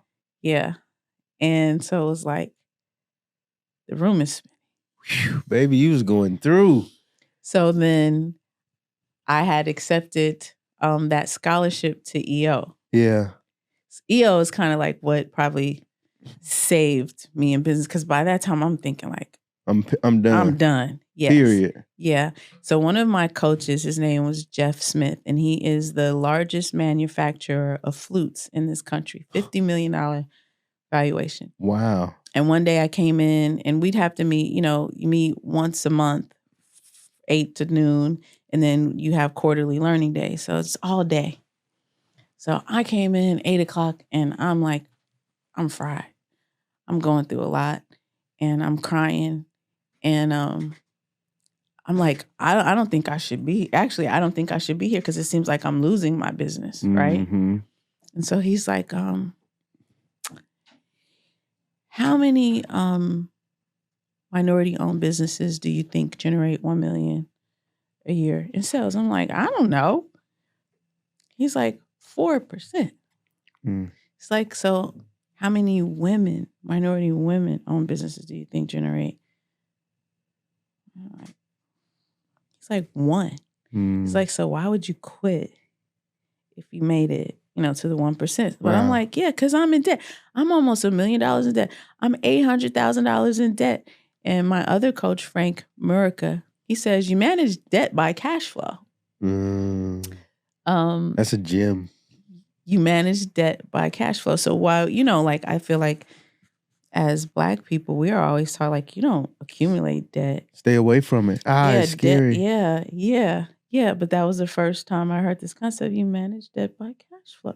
So then he's calculating. He was like, so you probably have about $6,000-$7,000 a month in notes. I'm like, yeah, exactly. He was like, and then based on your receivables, like, you can manage. So I'm like, well, my partner's quit. He was like, let her go. Get rid of her. Yeah. No, get rid of her. Yeah. And let's start, helping you through this process. And then they started explaining to me, like, once you're scaling a business, like, you're going to get sued. You might not go to jail. Right. But, you're like, you're going to get sued. You're going to go broke. You're going to lose your mind. Like, these are all normal things. And I had never spent a lot of time around people who had scalable businesses. So I didn't know that, like, all these things that I'm going through are normal. Wait, say all that again, because none of us have been around people that are dealing with scalable business. But in scalable businesses, it's like literally, it's like not if I get sued, it's when. It's when.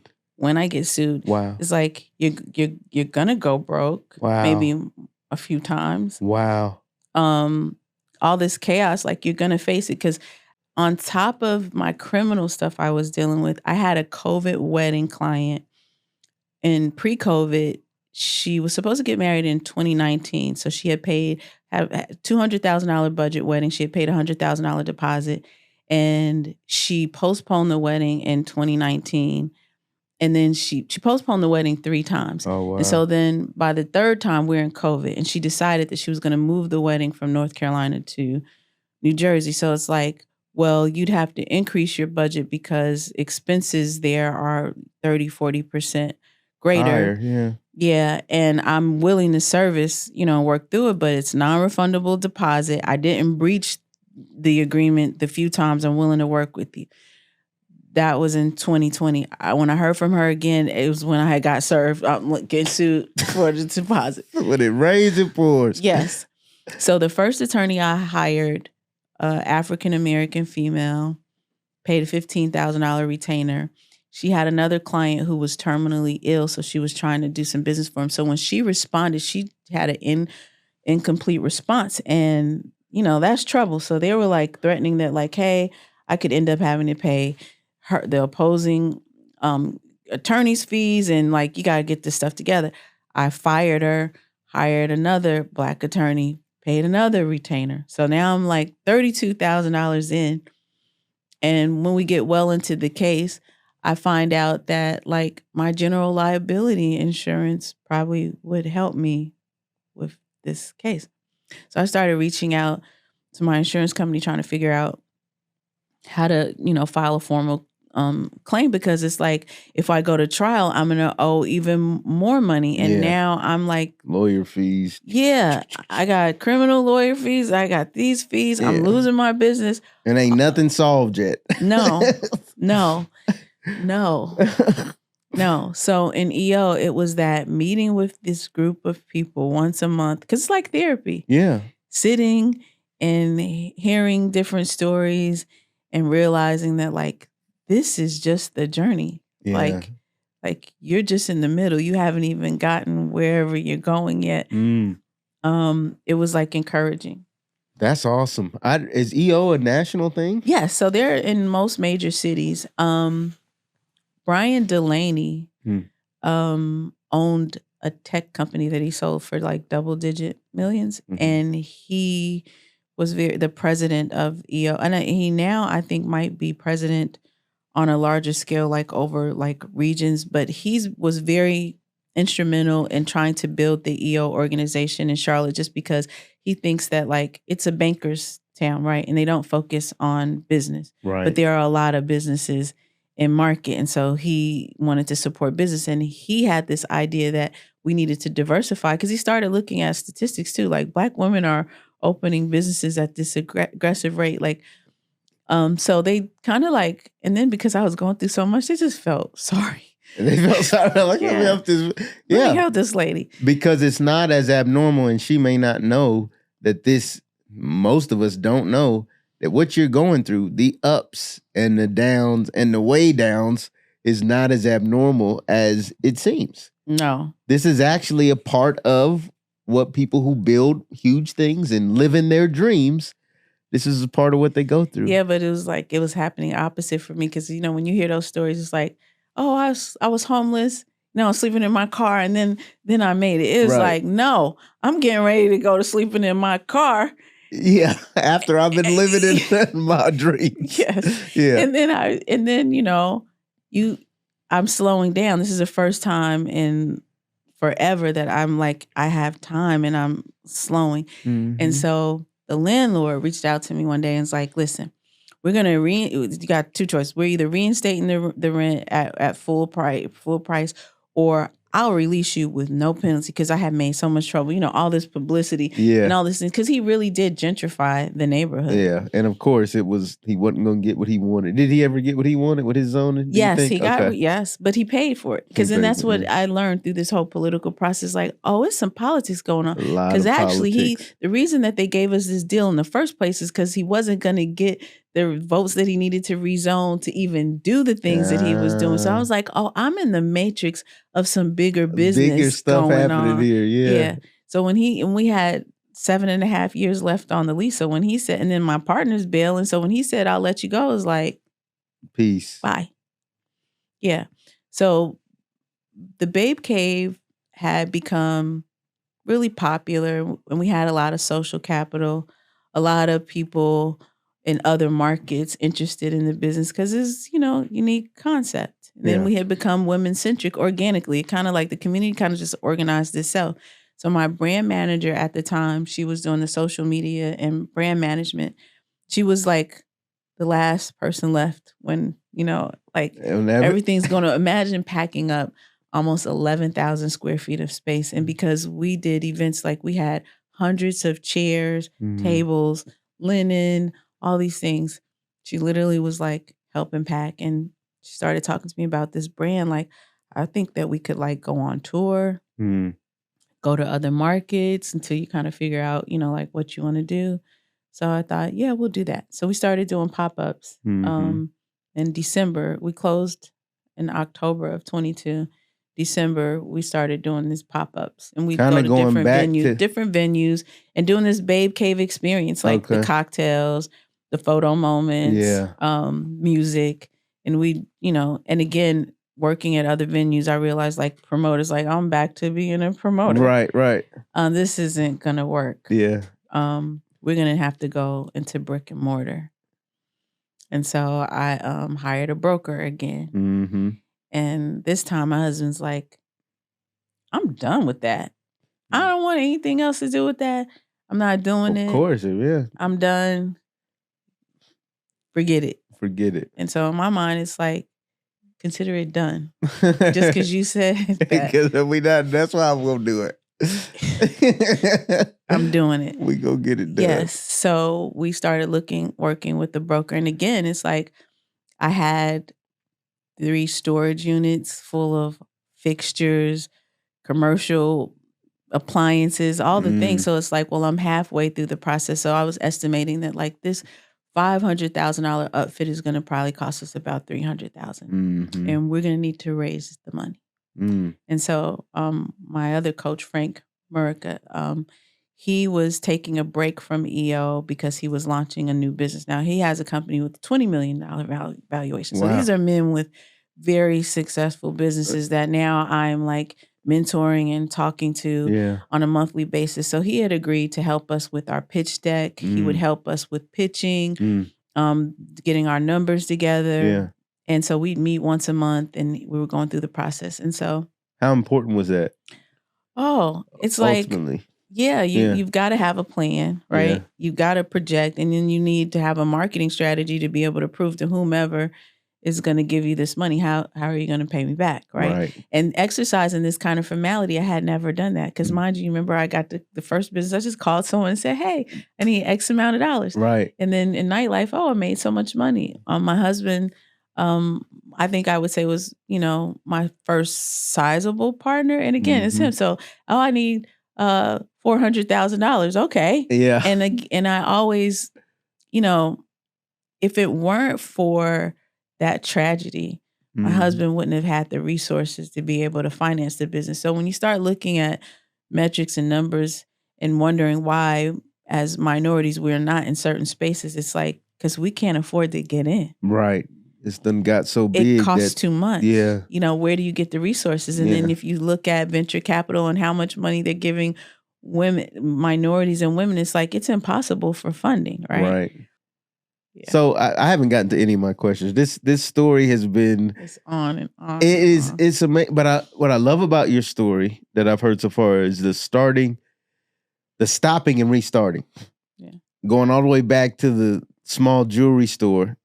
And all right, we got to close the doors on this, but hey, we about to do hair, and then we about to do this, and then so it's like there's something in that you didn't have give up in you, well, or at least you didn't. After a while, it was like, what else am I going to do? Yeah, where do I go and show up? Where have I been the last 20 years to say? And then because I didn't have formalized education in my mind, I always thought that like, I don't know how to do these things. I have a girlfriend that is like a consultant and recruiter, like in HR for like banking. When she started talking to me about project management, different positions, and I'm like, oh, that's what I do.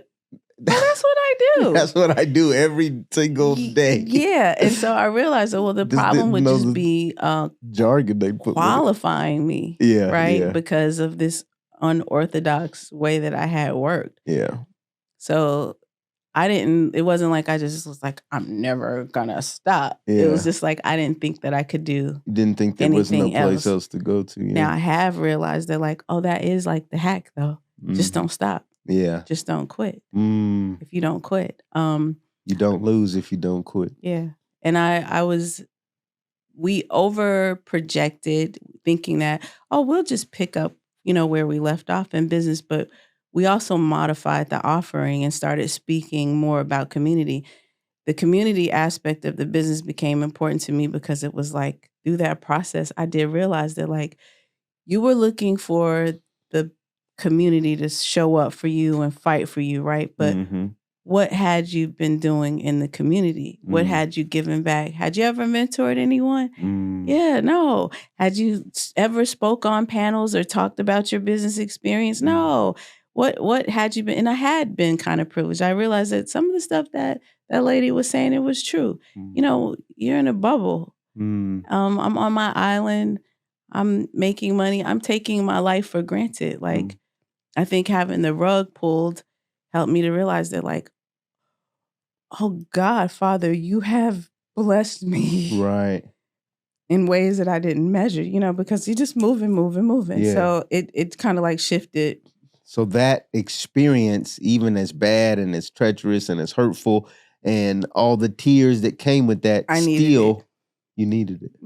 It's kind of like, like burn, like you go through the burn. It was like, oh, I needed that. Because I did need, and I also needed to soften. It was like, I had to also realize that like, you're not in Nightlife anymore. That kind of aggression, and people don't know your story. So they don't know that like, oh, you used to tussle and move around with a lot of men. So if you're not soft-spoken and if you're, pretty forward and aggressive, that's odd because they don't know what you've been through. And then I realized also you could dial down because there was really like no reason for me to respond to someone on Instagram who I did not know saying things to me. Like, what did it matter what she said? But I was Mm, so like confrontational, defensive, mm, and I needed to like change those things. wow. Yeah. That's powerful. That's powerful. I think also because now it's like not only have you not given up through this story, but you're also telling us and telling the audience like take the feedback, even if it comes in a weird way. Like I don't know if this is months later. Accountability is a thing, though. You Yeah. know what I mean? Because it's like if people are saying the same thing, like she's not so nice, and I'm not like like swirly and sweet, but it's Yeah. like I am a very, very, very kind person, and then it's like in my I'm like thinking like they're saying I'm not nice. You know how many Black women I have employed over the years? Hundreds of women. Like, do you know all the things that I've done? Like, do you realize? And then I used to feel like in Charlotte, it seems like this community is so dismissive of me. Do you know that like I am one of the few female promoters on the East Coast with a body of work like this? Like, do you know the incredible things that I've done? And I always thought that like it didn't make sense for me to go around saying that like, I'm so and so and such Right. and such and I did this and I did that. Yeah. But if you don't speak up and tell your story at all, people they don't know. They don't. I meet girls now who are, younger than that cutoff for when they were coming to my club. Like girls in their 20s, they're like, oh, I didn't know. Yeah. Oh, someone told me that you did this and you did that. And it's Yeah. like, yeah. Because I just wanted to keep working. Yeah. And I thought I was humble, Mm. because I was like, well, I don't go around like talking about the things that I do. And I don't want to be on panels and platforms and talking. Yeah. So I thought that was humility. But yeah. I realized like, no, you do become a very privileged person if you are making X amount of dollars. Like, Yeah. I just took a lot for granted. By the statistics, even if you don't realize that you have become successful from statistical measures. Yeah. You are the Black woman that owns the business, that has done the amazing things and has brought the clientele. And then you're also, to your point, not getting credit for everything that goes with that. And all the hard work and all the late nights and all the employees, people stealing from you, you not pressing charges against them, you not going after them, and so it's like, in that way, life is not fair, but at the same time, you say, oh, that season of having to tussle, having to deal with nightlife is not this season. I'm in a different season, so I've got to employ different. And I think that's good for all entrepreneurs because seasons change. Yes. And what might have worked for you here, maybe it's people are misinterpreting it over here. Yeah. And now it's like, oh well, I don't like that. Well, it's like I've always had to be that way to get things done. Yeah. Yeah. And No, it's I like, get that. when customers are coming, people want to introduce themselves to me. I even now sometimes I'm like, when you go to Ruth Chris or you go to Steak 48, you're not looking for the owner. Right. There's this expectation of Black business owners that we have to show up in a different way. And you do have to shake hands. You do have to small talk. You do have to befriend. Yeah. And I used to feel like I'm just doing really good work. I shouldn't have to do all those things. Just like networking, like, why do I need to go and have cocktails with so-and-so and such a, for what? Those are not spaces that I like. Like, instead of going to a gala, like Southside Homes is down the street from our business because Bank Street is again in Lower South End in a gentrified area. So there's a school across the street and Southside Homes is like the side street. Mm-hmm. And it's like,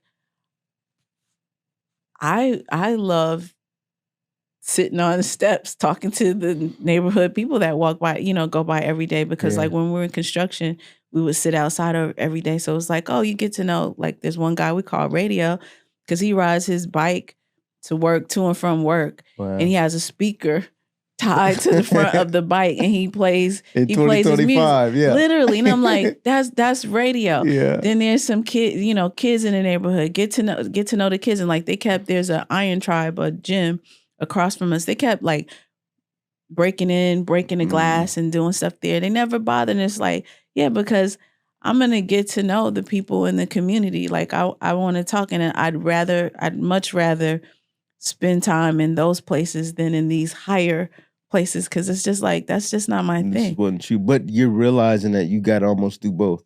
You do. It's almost a requirement at this You point do. because I don't know. I guess it's like, they say billionaires, unicorn businesses are like over $1 billion, but successful Black women-owned businesses, it's like you're the unicorn, and people want to see you. People want to have that. And so your point is that when you do that, people will more show up for you versus. I think if you gotta be open. Yeah. Because then you're also subject to a lot more criticism. I think that people have an idea of what a business owner should look like, act like, think like. And it's like, I'm very, very, I like nice things, but otherwise very unassuming. Yeah. You know what I mean? Like, I don't want to small talk. I don't want to talk about where so-and-so goes to school and who did what and what. That's just not my place. But I'm learning that, like, people do have an expectation, and then you feel self-conscious too. It's like, well, you're gonna meet me and you're gonna find out that, like, it's just regular. Yeah. It's not what you think. And then I also have learned that people also build you up and put you on pedestals just to knock you back down. Mm-hmm. Yeah. So it's like trying to, like, balance. Yeah, that's a lot. Okay, I didn't get to any of my questions. Sorry. But I don't think it matters because I think that your story is so authentic and transparent and so real. Hopefully it gives people this view of what it's really like. Because, I mean, it's not all roses. And I think you mentioned it early on that it's not. It's really not. And so what would you say has been and I'll ask a few things, what would you say has been your biggest learning in entrepreneurship in general? And what advice would you give to someone wanting to be an entrepreneur? So managing cash flow, right? Uh-huh. Managing cash flow.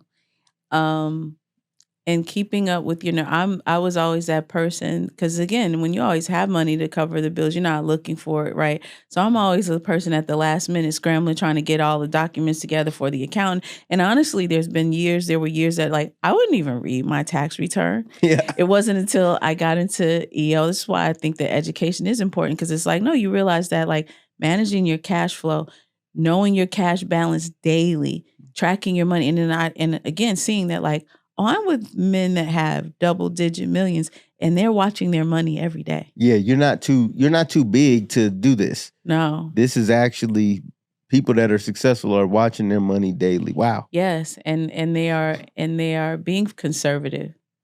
Because I also, you make money fast, you spend it fast. So for me, it'd be like, oh, we're gonna have a $500 acrylic menu.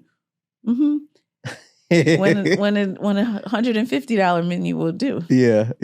So, and you see them being very conservative with their money as well. Extremely conservative. They even more. They got $20 million and they going for the $2 menu. Literally, that's another thing that I learned. That, like, oh, okay, truly wealthy people manage their money. It isn't like ball till you fall. Yeah, it's not. It ain't like set it and forget it. Somebody else will manage that. No, I'm looking at this. Yes. Wow, that's good wisdom. Yeah. I think we can all learn from that. Tell us what's next for Babe Cave. And I don't know if we did it justice, but Babe Cave, you're doing curated events.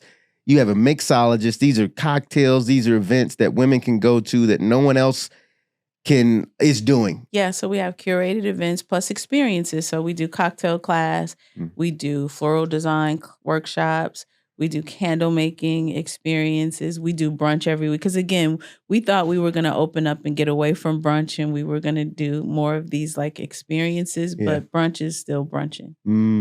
People like brunch. Yeah. Brunch is popping. Yeah. Restaurant, I've heard everyone, well, I've always heard that. And I was going to say everyone knows, but I don't know if everyone knows this. But restaurants is a hard business. I always said that, like, I don't want to get into the business of food, right? So, Yeah. because the margins and all of the chaos, it's like a lot. So And I always say your inventory expires. It goes away if you you've don't sell got it. to be meticulous in like managing food science and cost. Yeah. Same with liquor though. Mm. And so previously we've always had vendor partners, but we are taking over kitchen and it's like, oh, so you are gonna be a restaurant? It's like Just not evolved exactly, into it. yeah, and that's another challenge I think about the Babe Cave. It's like, well, what are you? We get that all the time. Well, what are you? Because it's like you're doing so many things. Mm-hmm. We hired a consultant for the first time. I worked with a marketing strategist, and you're going through all these valuations and things, and it's like, well, you've got to define who you are, and it's like, we don't know yet because this is a new concept, Yeah. right? There's no, when he was doing like market research and studies, like, well, I didn't find, I didn't find a comparable business. I had to look at lounges, restaurants, like studios, I had to look at different businesses. Like, I've been trying to tell you. That was the point. Trying to tell you, we're doing something new. And Yeah. so it's like doing something new and somewhat innovative in a Charlotte is like a BC market. I know Mhm. that like if we were in a larger market, It would go. yes. Yeah. So it's been hard like to explain to people like who you are and then what does this community thing mean. But it's like you can see now that women, especially women in business, most of our customers are either professionals or business owners. And it's like you need support. Yeah. You need a safe space. Yeah. You need some place that you can network. What I also like is that like there are C-suite executives that are customers of mine, and then there are college students, and you get to intersect in this space. You get to have conversation. Wow. Charlotte seems like a very segregated place also by Mhm. class, Yeah. real cliquish. Yeah. And it's like my idea is that like all walks of life will get together because that's what happens in the nightclub. Mhm. The doctors partying with the drug dealer, with the Yeah. college student, they're all one Yep. right there. And Yep. so my hope is that like Babe Cave, like in this community, we're all like one. That's awesome. That's dope. Yeah. And you guys are seeing success now? Yeah, we finally turned the curve. It was like, I don't know. So then it was like, here we go again. Like, I don't know. Yeah. Now I'm clearly $1 million in debt. What am I gonna do? But no. Yeah. Yeah. You manage debt with cash flow. That was a bar. Okay, I wanted to ask you this from earlier. How do you spot bad partners? You encouraged us all to partner, which I like that because I believe in partners, but Yeah. give people some tips on how to spot poor partners. Well, one, integrity, right? Mm-hmm.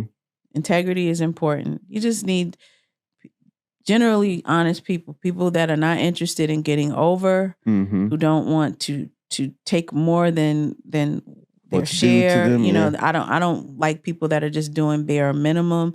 I'm looking for work ethic also, because that's another thing. It's like people talk about work-life balance and you got a vacation and you got to take breaks. It's like, no, we don't stop at this where I am. Yeah. Like, so you need someone that, depending on what your goal is, because I have also learned that everyone doesn't want a scalable business. Some people are okay if they generate, $150, $200, $300, even $500,000 is a lot. Right. And if my business grosses that much, I'm fine. But my problem with that is like the net. Yeah. Like I made $1 million, but I need the net. I need a net a mil. Yeah. A day. Yeah. We the same. Yeah. So it's like you need someone that's got tenacity and grit. Work ethic is really, really, really important. So I think mostly like work ethic and integrity. Yeah. Yeah. No, that's dope. For women today, what do you think what's the key thing that you think women today that want to get into entrepreneurship, what's the key thing you think they need to learn? When you really have to think, you got to figure out what you want to do. I just don't think that you sit down and say, oh, okay, I want to start a business. Yeah. Shoes are selling, so I'm going to sell shoes. It's like, no, it really is kind of cliche, but it's like, what are your interests? Yeah. What are you passionate about? It's easier to sell something that you believe in. Mm-hmm. So it's like first just figuring out why you want to be in business, because a lot of women have been, not just women, a lot of people have been programmed and talked into business that it's like, it's okay to get a paycheck. You know how How many days, nights, weeks you wanted them paycheck? Yeah, to know that like, hey, I'm going to make this, I'm the last person to get paid every time. Yeah. I'm not getting paid until everybody else gets paid. So you have to first just know what you're doing it for. You found out early on that you was a little bit good at selling. Yeah. For people that are trying to improve their selling ability, what's your advice? Listening to the customers and finding out what people want. Because that cliche thing about solving other people's problems. Yeah. Yeah. It's literally that. Yeah. Listen to what people want and solve it. Yeah. Because I had to learn too that like what I like and what I want to offer it. But that doesn't, who said that that's what people want? Right. Or that's what people need? Just because it's dope and it looks cool and it's creative and it's the best of the best. No, just people may just want that other thing. Literally, because sometimes when you're really good, it's intimidating. The business can you gotta teeter to find like balance. Yeah. Okay, my last question, and this has been great. Thank you, Robbie. You've been transparent. You've been through several things, and I don't know if anybody has thanked you. I mean, we're just meeting formally, but thank you for what you've done for not only yourself and your family and people close to you, but for Black people in general. Because sometimes we take it for granted. Like, we need pioneers, people to step through zoning, politics, issues. Like somebody's got to break those walls down. Yeah. And you may never get the credit for it that you probably deserve for going through first, Yeah. But so thank you for that. And then I'd ask you this. What would 30 years plus in it, married, more seasoned entrepreneurial Robbie tell younger Robbie about the journey? It's just going to be tough, but you can't tell anyone young anything, right? Right. So I could have told young Robbie everything that I know now, but it's like she wouldn't have listened. So you have to also allow people to go through the process. Yeah. Like, I sometimes desperately want to like tell people, oh no, don't do this and don't do this and this and that. But it's like, no, you learn best by your own mistakes. Yeah. Offer yourself grace. I think that's the thing, mostly. Yeah. I give younger Robbie a lot more grace. Yeah. Because I was hard on myself. Yeah. That's good. Yeah. What else would you tell the people? Last thing. What's your final comment? You can look at them right there and just talk to them. Find as much joy as you can because we're all dying. We're going to die. Like, this is temporary. This is temporary. So get out of it what your soul is telling you. Robbie, tell the people finally in that camera where they can find you, where they can connect with you and all the things you do. So it's Instagram, Babe Cave USA. My personal handle is The Robbie Report, and babecaveclt.com. Got it. Awesome. Well, thank you again. Thank you. I hope y'all learned something. If you don't quit, you don't lose. As always, y'all stay motivated. It's your boy, StephenMotivate. Peace. Yeah, that was good.